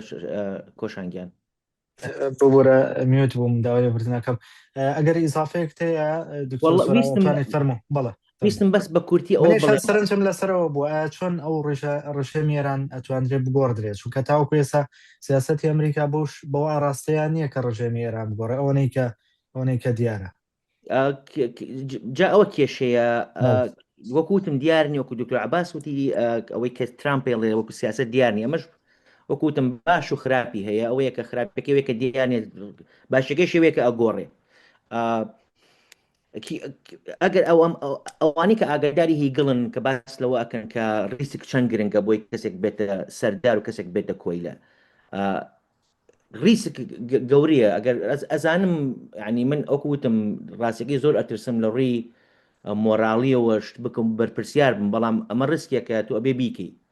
بەتایبەتی بۆ کوردی بۆ هەرێمی کوردستان و پاڵپشتی کوردی ڕۆژهەڵات. ئەمە ئەو کاتێتر ئەمە ئەو چرکە ساتێت تۆ بێتر خۆیەک لای بکەیتەوە. بۆ ئالتەرناتیڤەکانی دکتۆر کاردۆ وتی ئەمە هەر ئێستاوە ئەوە خنکێن ڕاوین لەلایەن عێراقەوە و ئەش خنکێنێن لەلایەن ئێرانەوە ئەگەر ڕژێمەکە ببینێتەوە. ترامپش ئەمان خنکێنێک کە ڕژێمەکە ببێنێتەوە. یعنی بۆ ئێمە بە هەموو ئالتەرناتیڤەکان خراپە، کەواتە ریسکەکە تەنها شتێکێک ئێمە لە بەردەممانایە. ئەمە بەلاوی لێبوردنەوە هیوادارم نەبمە هۆکارێک بۆی کە هاانی خەڵک بدەم زیانی گیانی و شتانیان لێ بکە، بەڵام ئەمە ینی ئەگەر سەیری بکەین ئەمە تەنها ئەمە باشترین هەڵبژاردێ بۆ ئێمە کە هەمانە. سوپاس. دەست خۆش بە دکتۆر سۆران، زۆر سپاس. ئێستا چین بۆ لای بەڕێز شوان فازل کە خوێندکاری دکتۆرایە لە زانستی سیاسی لە زانکۆی بۆستن لە ئەمریکا. بەڕێزیان سەرنجی توێژنەوەکانی لەسەر بەراوردکاری سیاسی و پەیوەندی ناودەوڵەتیەکان و بە دیاریکراوی تەرکیزی لەسەر ڕۆژهەڵاتی ناوەڕاستە. توێژینەوە هەماهەنگی کردووە لەگەڵ چەند زانکۆ و پەیمانگایەک لەوانە زانکۆی ئەمریکی عێراق سلێمانی و پەیمانگای توێژنەوەی ئاشتی ناودەوڵەتی سۆکۆڵ و هەروە پەیمانگای ئاشتی ویلایەتە یەکگرتووەکانی ئەمریکا. کاکشوان زۆر باس و بابەت هێنرا و شەنوکە و کرا توینەتە سەر بزانین بەڕێستان سەرنجتان چییە لەسەر ئەم بارودۆخەی جەنگی ئەمریکا و ئیسرائیل بەرامبەر بە ئێران؟ فەرموو. بەڵێ زۆر سپاس. دووبارە دەستان خۆش پێ بۆ سازکردنی و گفتوگۆیەوە بۆ داوەتکردنی و برادرە بە ڕێزانە. بەڕاستی زۆر شت وترا، من ئەتوانم بڵێم هەر چەند سەرەداوێک کە وەکو بەراوردکاری لەگەڵ با بڵێن ئەو هەڵمەتێکەوە بوشی کوڕ نەوەکو بوشی باوک لە 2003 لە کۆتاییدا بووە هۆی ڕوخانی ڕژێمی بەعس، کە بە تایبەتی تریش بۆ کوردەکان ئەو 10 ساڵەی لە 91 بۆ 2003 وەکو ئەوە بوو وەکو lost opportunity، دەرفەتێکی لە دەستدرا و بەڵام لە هەمان کاتیش ئەو 10 ساڵە یاخود ئەو دەکەیدا ئەو دەیەکەوە توانیمان با بڵین حکومڕانیەک و فەرمانڕەوایەتێکی دیفاکتۆ دابمەزرێنین و لە هەمان کاتیش ئەو دەیە ئەگەر بێت و لینکی بکەمەوە پەیوەستی بکەمەوە بە استراتیژی ئەمریکا لە کۆتاییدا لە ناوەڕاستی نەوەتەکان بۆ هۆی پەیدابوونی دەرەچەیەکی سیاسەتی دەرەوەی ئەمریکا بۆ عێراق کەوا گۆڕینی ڕژێمەکە ئامانجی باڵای ئەمریکا بێت. لە پێش ئەوەدا تاوەکو کۆتایی 94 و 95ش هیچ استراتیژیەتێکی لەو جۆرە لە ئارادا نەبوو. بۆشڕا دیارەکەوە لە شەڕی نێوخۆی کوردستاندا بۆ نمونە یاخود هێنانەوەی ڕژێمی بەعس بۆ هەرێمی کوردستان بۆ ماوەیەکی زۆر کورت خایەنیش بێ کە تەواوی پاڵپشتیکردن و پارێزبندیکردن لە کورد لە باکووری عێراقی خستە مەترسیەوە بەهۆی ئەوەی کەوا سیاسەتێک و ئامانجێکی ڕوون نەبوو لەلایەن دەستگای با بڵێن داڕێژەڕانی سیاسەتی ئەمریکا وەکو ئاماژەش پێکرا لەلایەن چەند بەڕێزێکەوە تا ئێستاش ئامانجی باڵای دۆناڵد ترامپ دیار نییە کە ئایا گۆڕینی ڕژێمەکەی دەوێ یاخود لاوازکردنی ڕژێمەکەی دەوێ بە جۆرێکی تر کەوا ڕژێمێکی تر بێتە پێشەوە کە دەتوانین بڵین کۆماری ئیسلامی ڤێرژینی 2 یاخود 2.0 کە زیاتر ملکەتی بەرژەوەندیەکانی ئەمریکا و بە تایبەتی تر با بڵین مەترسیەکانی لەسەر بەرژەوەندیەکانی ئەمریکا کەمتر ببێتەوە لە ڕۆژهەڵاتی ناوەڕاست و دیاریش نییە ئاخۆ بەرژەوەندیەکانی ئەمریکا لە ڕۆژهەڵاتی ناوەڕاست چییە چونکەوە خۆتان ئاگادارن لە ماوەی 2020 تاوەکو ئێستا لە سەردەمانی وەبای پەتای کۆڕۆنا و تا ئێستا پێم وایە لەوانەیە بڵێم زێدەڕەوی نەبێت کەوا ئێران هەژمونی زیاتر بێت لە عێراق لەوەی کە ئەمریکا هەیەتی بۆ ناگەربی پێوین بە هەبوونی ژمارەی سەرباز بە هەبوونی گرێبەستی استراتیژی لە کێڵگە نەوتیەکان ئەوە ئەم 2 ساڵی ڕابردوو سەرۆک وەزیری ئێستا با بڵێن کاربەڕێکەر محەممەد شیع سوودانی خەریکە دەیەوێ کۆمپانیا گەورەکانی ئەلاساس ئەمریکا دووبارە بێنێتەوە بۆ عێراق کە دوای ئەوەی لە 2009 بەولاوە دەرچوون لەگەڵ کشانەوەی هێزەکانی ئەمریکا لە عێراق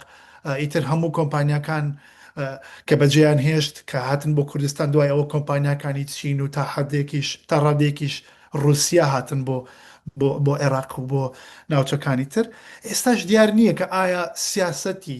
ئەمریکا لە ڕۆژهەڵاتی ناوین چییە بۆ چی دەکا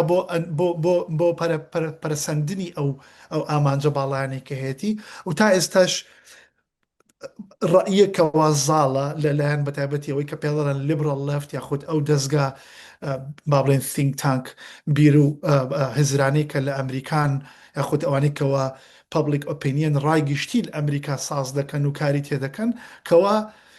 بە قەولی خوان دەڵێن the tail is wagging the dog یاخود کلکەکە سەگەکە بەرەو پێشخۆی دەدا کە مەبەستیشان لێرە طبعاً ئەوەیەکەوە ئەوە شەڕی ئیسرائیلە کە بە ئەمریکای دەکا بۆ ماوەی 4 یاخود 5 دەیەکەوە ئامانجی باڵای بنیامین نەتەنیاهو بۆ لە ناوبردننی ئەو ڕژێمەیە لە هەمان کاتیش ئەگەر بێتەوە سێری ئەوە بکەنکەوە ئایا ئەوە بۆ کوردستان بە تایبەتی بۆ هەرێمی کوردستانی عێراق چی دەگەێنێ هەرێمێکەوە وەکو باسکرا لە ڕووی دەستوریەوە پێگەی خۆی هەیە بوونی خۆی با بڵێن سەلمێنراوە لە پێگە دەستوریە قانونیەکەی بەڵام دەژبینین لە دوای 2017 بەولاوە ڕۆژ بە ڕۆژێ هەم بەهۆی ناکۆکی نێوخۆیی هەم بەهۆی دەتوانین بڵێن لیپ سرویس یا خۆت کەمتەر خەمی و ساردبوونەوە لەو با بڵێن ڕەوتە دیموکراسی خوازەی کە لە سەرەتای 2000ەکان با بڵێن کار بەدەستانی حکوومەت هەرێمی کوردستان پەرەیان پێدەدا و بە تایبەتیش کەوە لەو شوێنە یەکی دەگرتەوە لەگەڵ سیاسەتی ئەمریکان لەو کاتە لە عێراق کە هێنانی دیموکراسی بوو بۆ عێراق و بۆ هەرێمی با بڵێن ڕۆژهەڵاتی ناوەڕاست بەشەکەی تریشی ئەوەیەکەوە لە دوای 2017ەوە عێراق ئێستا عێراقێکی سنتەرخوازە یاخود دەوێت ببێتەوە بە سنتەرخواز یاخود سنترلايزنگ ئۆتۆریتی وردە وردە ئەو ماف و دەستکەوتانەی کەوا کورد هەتا وەکو لە دەستوریش هەیەی وردە وردە با بڵێن سەرروجوێی کردووە یاخود قرتاندوێتی لەو مافانە و تا ئێستاش دیار نییە ئاخۆت لەو پەیامانێک کە هەبووە لەو پەیوەندیانێک کە هەبووە ئاخو داوای چیان لێکراوە پێم وایە ئەو برادرانی کە باسییان کرد کاکسۆران باسی کرد تا ئێستا 3 کار بەدەستی حکوومەتی هەرێمی کوردستان یاخود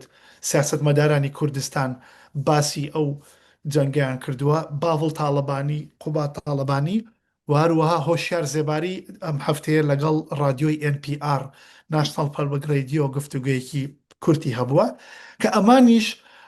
گومان لەوە دەکەن کە ئامانجی باڵای ئەمریکا چیە ئایا دەیەوێت ئەو ڕژێمە لە ناو ببات یاخود دەیەوێت ئەو ڕژێمە تەنیا لاواز بکاو لە شوێنی خۆی بهێڵێتەوە بەڵام ئەوەی کەوا دەتوانین بڵین دەچێتە ناو قاڵبی نەزەریە یاخود تیۆری موئامرە ئەگەر سەیری پاترینی یاخود ئەو شێوازی موشک هاوێشتنانەی ئیسرائیل بکەین لە ڕۆژهەڵاتی کوردستان یاخود لە وەست لە ڕۆژ ئاوای ئێرانێدا کە ئەو پێگەی ئاکلت هەیە کە ماپ دروست دەکات بۆ قۆناغی جەنگ و ئەمانە زۆر بەڕوون و ئاشکرایی دیارە کەوا ئامانجی ئیسرائیل لەوەیە کە جۆرێک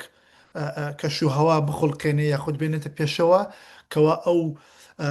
سەرهەڵدانە دروست بکات لە ناوە خۆدا و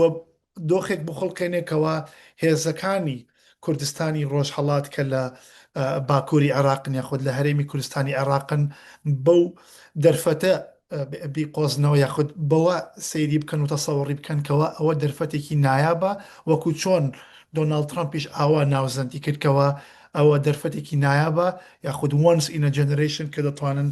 بیقۆزنەوە و مافی خۆیان بەدەست بێنن. من دەتوانم بڵێم تا حدێک پێشبینی ئەوە بکەم کە پێشبینیش زۆر شتێکی خراپە ئەگەر بێت و ئەو جەنگە ببێتە جەنگێکی با بڵێن لۆ ئینتەنسیتی وەکووا دیارە ئێران بە وردە با بڵێن بە ڕەنگاربوونەوەی لاواز دەبێت و کەم دەبێت بەڵام دەتوانێت زەرەر بگەێنێ بە ئابووری جیهان یاخود ڕێگری لەوە بکە کە ژیان ئاسایی بێتەوە لە وڵاتانی کەندا و لە ناوچەکە پێم وایە ئەو کاتە دەکرێت پێشبینی ئەوە بکەین بارودۆخێک بخڵقێکەوە وڵاتانێکی تری کە هاوپەیمانی ئەمریکان بە تەقلیدی بەڵام تا ئێستا نەچونەتە ئەو جەنگەوە بڕیار بدەنکەوە ئەو جەنگە یەکلایی بکەنەوە جا بە جۆرێک لە جۆرەکان بڵمنە فەڕەنسا کەەوە سەربازێکی لە کوردستان کوژراوە وڵاتانێکی وەکو با بڵێن بەریتانیا هەرچەندە بەریتانیا ئێستا ئێستا شێڵ of its past کە بڕیار بدە کە کەشتی جەنگی بنێرێ بۆ ناوچەکە بۆ ئەوەی بەرژەوەندی ئابوووریەکانی خۆی بپارێزێ ئەو کاتە تەسەوڕ دەکەم بتوانین پێشبینیەوە بکەینکەوە جەنگەکە خێرا بکرێ بە جۆرێک لە جۆرەکان دەرفەتێک بگرێ بۆی کەوە ئەو ڕژێمە لە ناو ببردرێ یاخود لاواز بکرێ بەڵام لە هەمان کاتیشدا ئەو گراوند وەرک و ئەو با بڵێن کارێکەوە دەبواە پێشوەختە ئەمریکا یاخود هاوپەیمانەکانی لەو جەنگە کە تا ئێستا تەنیا ئیسرائیلە بیکەن بۆ ڕۆژی دوای ڕژێمی دیکتاتۆری ئیسلامی ئێرانەوەیەکەوە بەرەیەکی ئۆپۆزیسیۆنی فراوان هەروەکو چۆن پرۆفیسۆر عەباس وەلی ئاماژەی پێکرد وەکو با بڵێن بە بەراوردیەکی بکەین دووبارە لەگەڵ عێراقی ناشنڵ کۆنگریسەکە لە لەندەن یەکیان گرت و دوایی لە ئوستریش وەروەها جارێکیش لە سەڵاحەدین لە هەولێر تا ئێستا هەڵمەتێکی یاخود هەوڵێکی لەو جۆرە نییە جا نازانم ئەو کۆبوونەوەی کە لە لەندەن دەکرێت لە هەمان هۆتێل و شوێن دەبێتەوە عێراقی ناشنڵ کۆنگرسی لێبوو یاخود شوێنێکی ترە بەڵام هەرچەندیکەوە کاک عەباس باسی کرد دەتوانین بڵێن سکەپتیکەڵ بین یاخود دوودڵ بین لەوەی کەوا چ ئاماژەیەکی هەیە بەڵام دەتوانین بڵین کە کۆبوونەوەکە بکرێت ئەو کاتە بزانین کەوا ئاخود چ بەیانێک یاخود چ ئامانجێکی لێ دروست دەبێت بە تایبەتی لە هێزەکانی ئۆپۆزیسیۆن و دیموکراسی خوازی دەرەوەی ئێران و ئاخیر کۆمنتیشم لەسەرەوە دەبێ کە لێرە هەندێک لە ئینتەلێکچوەڵەکان یاخود دووبارە ئەوانێکەوە لە تینک و لە دەستگاکانی بیر و هزرن لێرە جۆرێکی تر بە خود ڤێرژینێکی تریان هێناوەتە پێشەوە ئەوەیەکەوە گۆڕینی ڕژێم بەڵام بەبێ بنیادنانەوەی وڵات یاخود ڕژیم change without nation building وابزانم وەرگێڕانەکەم زۆر باش نەبوو دیارە ئەوە دەکرێت لە جۆرێکی تر بەوە وێنای بکەین کەوە دۆناڵد ترامپ با بڵێن پێشبینی ئەرکی و مافی یاخود ئەرکی ئەمریکا بکات لە ناوچەکەکەوە ڕژێمەکە بگۆڕێ بەڵام خۆی نەخاتە ژێرباری ئەو با بڵێن ئەی یاخود ئەو قورساییەکەوە دووبارە وڵاتەکە دووبارە ئاوادان بکاتەوە من لێوە دەبەستم و زۆر سپاس دووبارە دەست خۆش بێ کاکشبان سپاس بۆ سەرنجەکانت لەو بارەیەوە ئەگەر میوانەکانم پرسیاریان نەبێت ئەمەوێت بۆ دوا سەرنج بچمەوە لای پرۆفیسۆر عەباس وەلی باسێک کات لەبارەی دوا سیناریۆکانی ئەم جەنگە و بە تایبەتریش کاردانەوەکانی لەسەر پرسی کورد لە ئێران و بەگشتی و لە ناوچەکەیە ئەگەر بفەرمون هەڵبەت بە باوەڕی من هەرو جورەی ئەرزم کردن کە کوردەکان هێزەکانی کوردی ئەو ئێتلافەی کە ینی سازیان کردووە ینی کارێکی زۆر دۆخێکی زۆر هەستیاردا و کارێکی زۆر هەستیاریان لە پێشە لەبەروەیە کە لە ئێرانێدا بۆشاییەک هەیە بۆشاییەکی سیاسی هەیە ئەو بۆشاییە لەلایەکەوە حکوومەتە و سوپای پاسداران و ئەوانەیە ئەو شەڕەش بەردەوامە خەڵکیش لەو لای وەلی ئەو بینی خەڵکی و حکوومەتە کە دەبێ ئۆپۆزیسیۆنێکی فعال بە بنمایەکی لە کۆمەلگای مەدەنیدا بێ ئەلئان بە شێوەیەکی سیستماتیک و ئۆرگانیزە لە ئێرانە بەو شێوەی نییە جا بۆیە ئەو بۆشاییە کە من لە نووسراوەکان خۆمدا نێوم ناوە بۆشایی خەلایی دموکراتیک بۆشاییەکی دموکراتیک بۆشاییەکی گوتار و هەرواتر کردەوە و کۆنشی ینی دیسکۆرس و پراکتیسی دموکراتیکە لە ئێران هەر ئەوەشە کە سەبەب بوو کە ئەو پادشای خوازانە ئەلئانەکە بەو شێوەی بێنە پێشێ ئەمن بەڕاستی بەش بە حاڵی خۆم ینی شانسێکی هێندە گەورە بۆ ئەو پادشای خوازانە نابینم ئەو دکتۆر سۆران ئیشارەی بۆ وەرکرد شایەدەوە باشترین شت بە باوەڕی من خراپترین شتە ینی خراپترین بژاردەیەکە لە ئێرانی بێت هەر نەفقەت لە بەروەی کە ینی ئەو ینی بۆ کوردان خراپ و بۆ نەتەوەکانی غەیری فارس خراپە ئەساسەن ئەوە بژاردەیەکی دژ بە دموکرات زیدی دموکراتیکە ئەوە دەکەین ئەوە نووسراوێکیان هەیە بە نێوی دەفتەرچەی ئیسترار زمانی ئیسترار کە باسی ترانزیشن دەکا پاژوەی کە جمهوری ئیسلامی ڕووخاو ئەوانە گەڕانەوە ئەگەر تەماشای ئەو دەفتەرچە ئیسترار بکە ئەو دەسەڵاتەی کرد لەوێ داویانە بە شای بە کوڕی شای یار کەسێکی هیچ فەرقی لەگەڵ دەسەڵاتی ویلایەتی مطلقەی فەقیهی لە ئێرانی لە بەعزە بابەتی چۆ حتا زۆرتریشە چون هیچ جورە سنووری قانونی بۆ دانانێ تەوەجێ دەکەیت ئەوە لەلایەکی دیکەشەوە ئەوانە بخۆیان دەڵێ ئەمە مشکلی ما ئازادی نییە مشکلی مە دیموکراسی نییە مشکلی ما ئەوەیە کە شای بینینەوە ئەوە پاش 50 ساڵانە ئەو مصیبەت و دەردەسەرێ لە ئێرانە گەڕانەوە بۆی شتە لەلایەکەوە بەشێک لەوەی کەرە و جوورەی کە ئەرزم کردیەوە یعنی ئەو فێنامێنەی ئەو سمبۆلەی ساز کراوە بەشێکی زۆری بە میدیای کە لە دەستیاندایە ئیران ئینتەرناشنال مەنۆتۆ ئەو شتانەی ئەو تیڤی ستیشنانەی لە ئەمریکای ئەوانە بەشێکیژەوەیە کە نۆستالژیایەکە کە لە حاڵەتێکی قیاسی دێتە پێشێت ینی مقایسەی وەزی ئێستا لەگەڵ وەزئی زمانیشە تا گەروانەی کە مقایسە دەکەن زۆر ینی ئەو قیاسەکان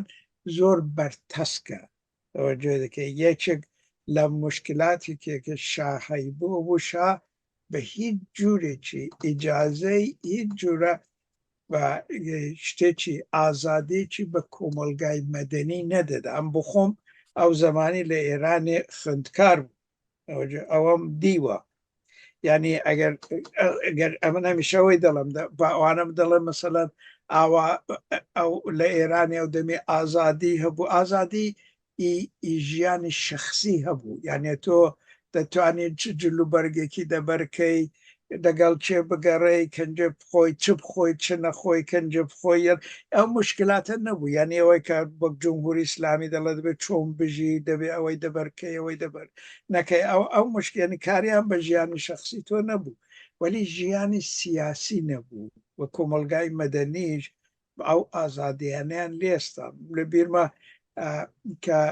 شەوی نەورۆزی ساڵی 1970 ینی تقریبان 18 مانگ پێش ڕوخانی ڕێژیمیشە ئەمن شەوی نەوتەمەشای ڕۆژنامەی کەیهانم دەکرد دە ساڵێکیدا چەندە کتێب لە ئێرانێ دەرکەوت بوون ئەو دەمی جەماوەری ئێرانی 45 میلیۆن باشە بەشی زۆری و 45 میلیۆنەش لە ژێر 25 ساڵدا و باشە بەشێکی زۆر ئەو دەمی لە ساڵ لە 45 میلیۆنان دە ئێرانێدا نزیکەی 600 کتێب دەرچوو بوو کە بەشێک لەو 600 کتێبەی چاپی دووبارە بوو ئەو 6 کتێبە 600 کتێب شاملی ڕۆمان و شێعر و ئەدەب و تاریخ و جۆغرافیا هەرچی بڵێ بۆ جەماوەرێکی 45 میلیۆنی 600 کتێب دە یەک ساڵدا ئەتۆ دەتوانی ئەوە شتێکی بە تۆ دەڵێ کە ینی سەرکوتکردن و ئیختناق و نەبوونی ئازادی دە و کۆمەلگایەدا چۆن بوو ئەلانەکەوەی کە باسی دەکەن فقط دەنم بەڵێ ئەو دەمی ژنان لازم نەبوو بۆ چادری بەسەریان دادەن و نازانم پیاوان دەیانتوانێت ژنان دەتوانێت بەبێ ئیجازەی سەر ئەوانە دروست تەوەجێ دەکەی وەلی ئەوەش هەر لە ئێران شتێکی نەبوو ئێران ئەو مەسەوەی لە ئێرانێ جاری ئەوڤڵ ئەو کەسێک کە بەڕاستی حقوقی یونیڤرس فرانچایزی دا بە ینی ژنان شان نەبوو شت بوو جمهوری ئازەربایجانی ئیتەورێزی بوو ئەوان کردیان ئەوانەوەیان لە ساڵی 1946 کرد شا لە ساڵی 1962 کردی بەجێ دەکەی مەسەلەکە وایە جوورێک نۆستالژیایەکی زۆر ڕۆمانتیک هەیە ئەو نۆستالژیای ڕۆمانتیکەش ئەو تەلەڤیزیۆنانە ئەو کەسانەی کە چوونە بەشی ئەو کەسانش کە ئەم بەڕاستی بوونە ئیدئۆلۆگی ئیپادشاخوازی کەسانێک بوون کە 10 ساڵ لەوە پێش لەگەڵ ئەو ڕێژیمەی بوون ئەو جوورێ جامنەوەی بەڕاستی مانەوەی جمهوری ئیسلامی بە بۆ چوونی من دە درێژخایەندا ئەگەر تەمەشای وە بکەین البەتە جمهوری ئیسلامی دە درێژخایەندا نامێنێتەوە وەلی دە چارچەوەی کاتی مەسەلەن 5 ساڵاندا ئەگەر تەمەشای بکەین بە باوەڕی من بەڕاستی مانەوەی جمهوری ئیسلامی زەرەری لە پادشای خوازی کەمترە بۆ ئێرانێکی کە کورد و فارس و عەرەب و نازانم بەلوچ و ئەوانەی تێدایە و هەرواتر بۆ ئازادی ئەمن پادشای ئەوانە واقعان وەکو سەمێکی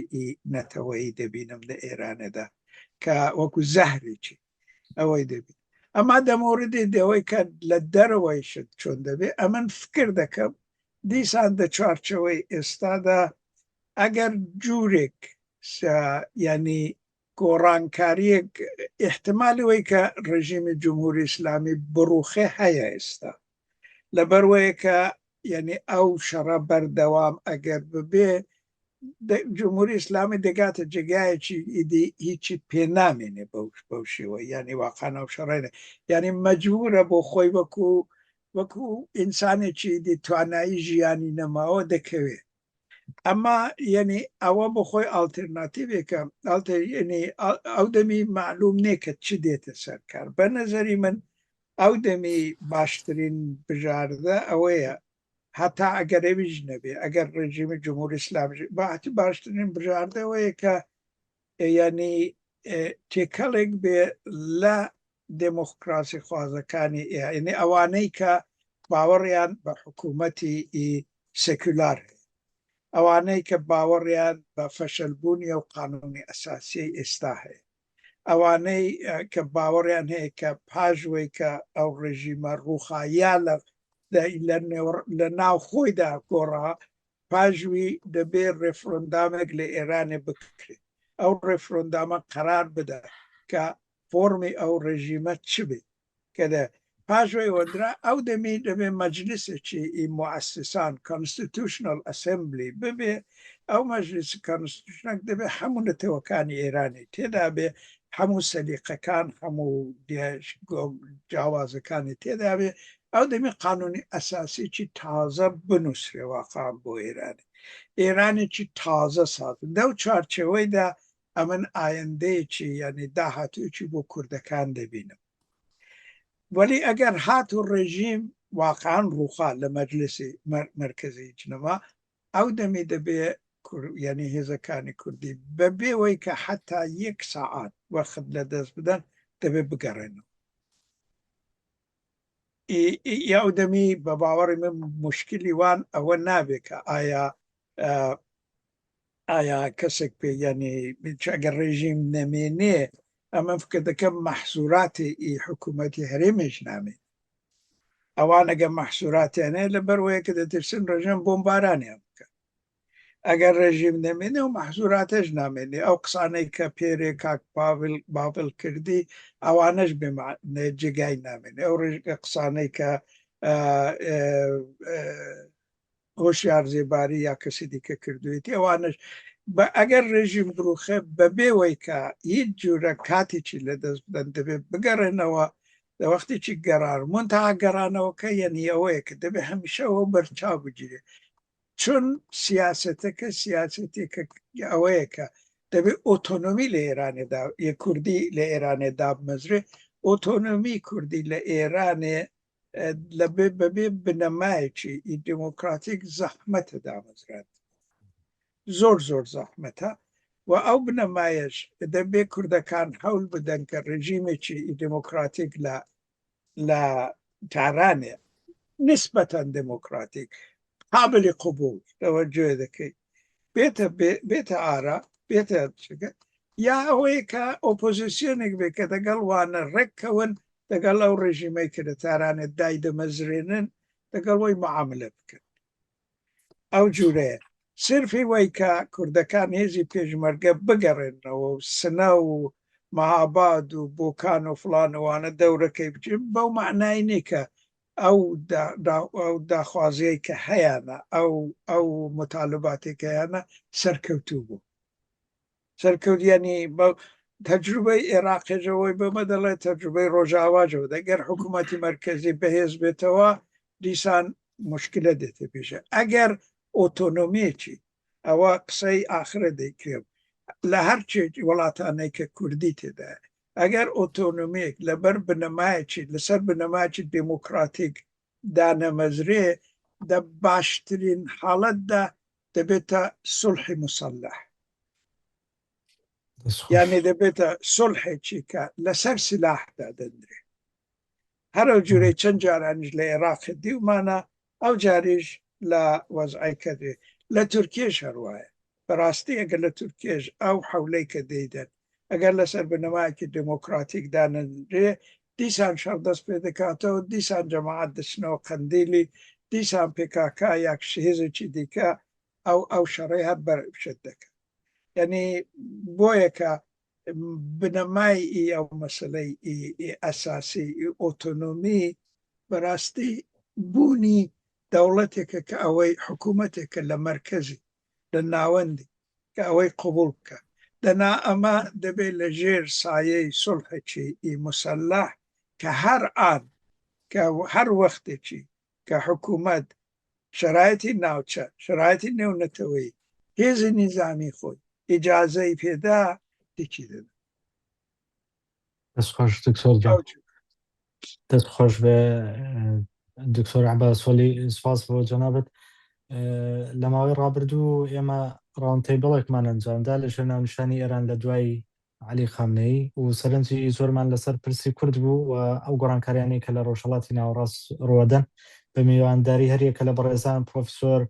دکتۆر عەباس وەلی خاتوو ئارێز محەممەدی لە سوید دکتۆر عومران عومەر عەلی دکتۆر سۆران تەرخانی هەروەها کاک شوان فازل زۆر سپاس بۆ بەشداری هەموو لایەکتان لەم ڕاوندتەیبڵەیە ئەگەر کە کاردووە عفوان دکتۆر کاردووە ئەگەر ئیزافەیەکی هەبێ لە کۆتاییدا پێشکەش بکات بە سوپاسەوە. زۆر سپاس دکتۆر جان، زۆر سپاس بۆ بەڕێزان، بۆ کاکتۆر عەباس، بۆ ئارەسخان، بۆ کاکتۆر سۆران، کاکتۆر ئێمران، هەروە کاشیوانیش. زۆر سپاس دەکەم بەڕێزان. ئێمە بەداوام بین لە ڕاوندتێبڵەکانی ترمانە، دووبارە دڵخۆشتان کردین، سەربەستان کردین، سبەی ماڵی هەمووتانە باشوور باکوور ڕۆژهەڵات ڕۆژئاوا، و ئێمە هەوڵەدەین لە داهاتووە ئەمە پەخشەکەین ئینشاڵڵا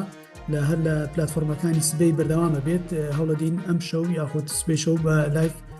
بەرنامەکە بڕوات، و هەروەها لە کۆتاییشدا ئەمایی کە باس کرا وەکو نووسینێکی نووسینەوە لە سایتی سبەی بڵاوەکرێتەوە. دووبارە سپاسانەکەین، زۆر زۆر سپاس گەورەتان کردین، جێگەی شانازی ئێمن، هەر سەرفراز و کوردستانێکی خۆش و کورسانێکی ئاوادان. زۆر زۆر سپاس بۆ بەڕێزکا کۆشان کە هەرکێشا لەگەڵمانە بوو. ڕێزم هەیە بۆتان، کاتێکی خۆش، شەوێکی ئارام و کاتێکی خۆش بۆ لایە. زۆر سپاس.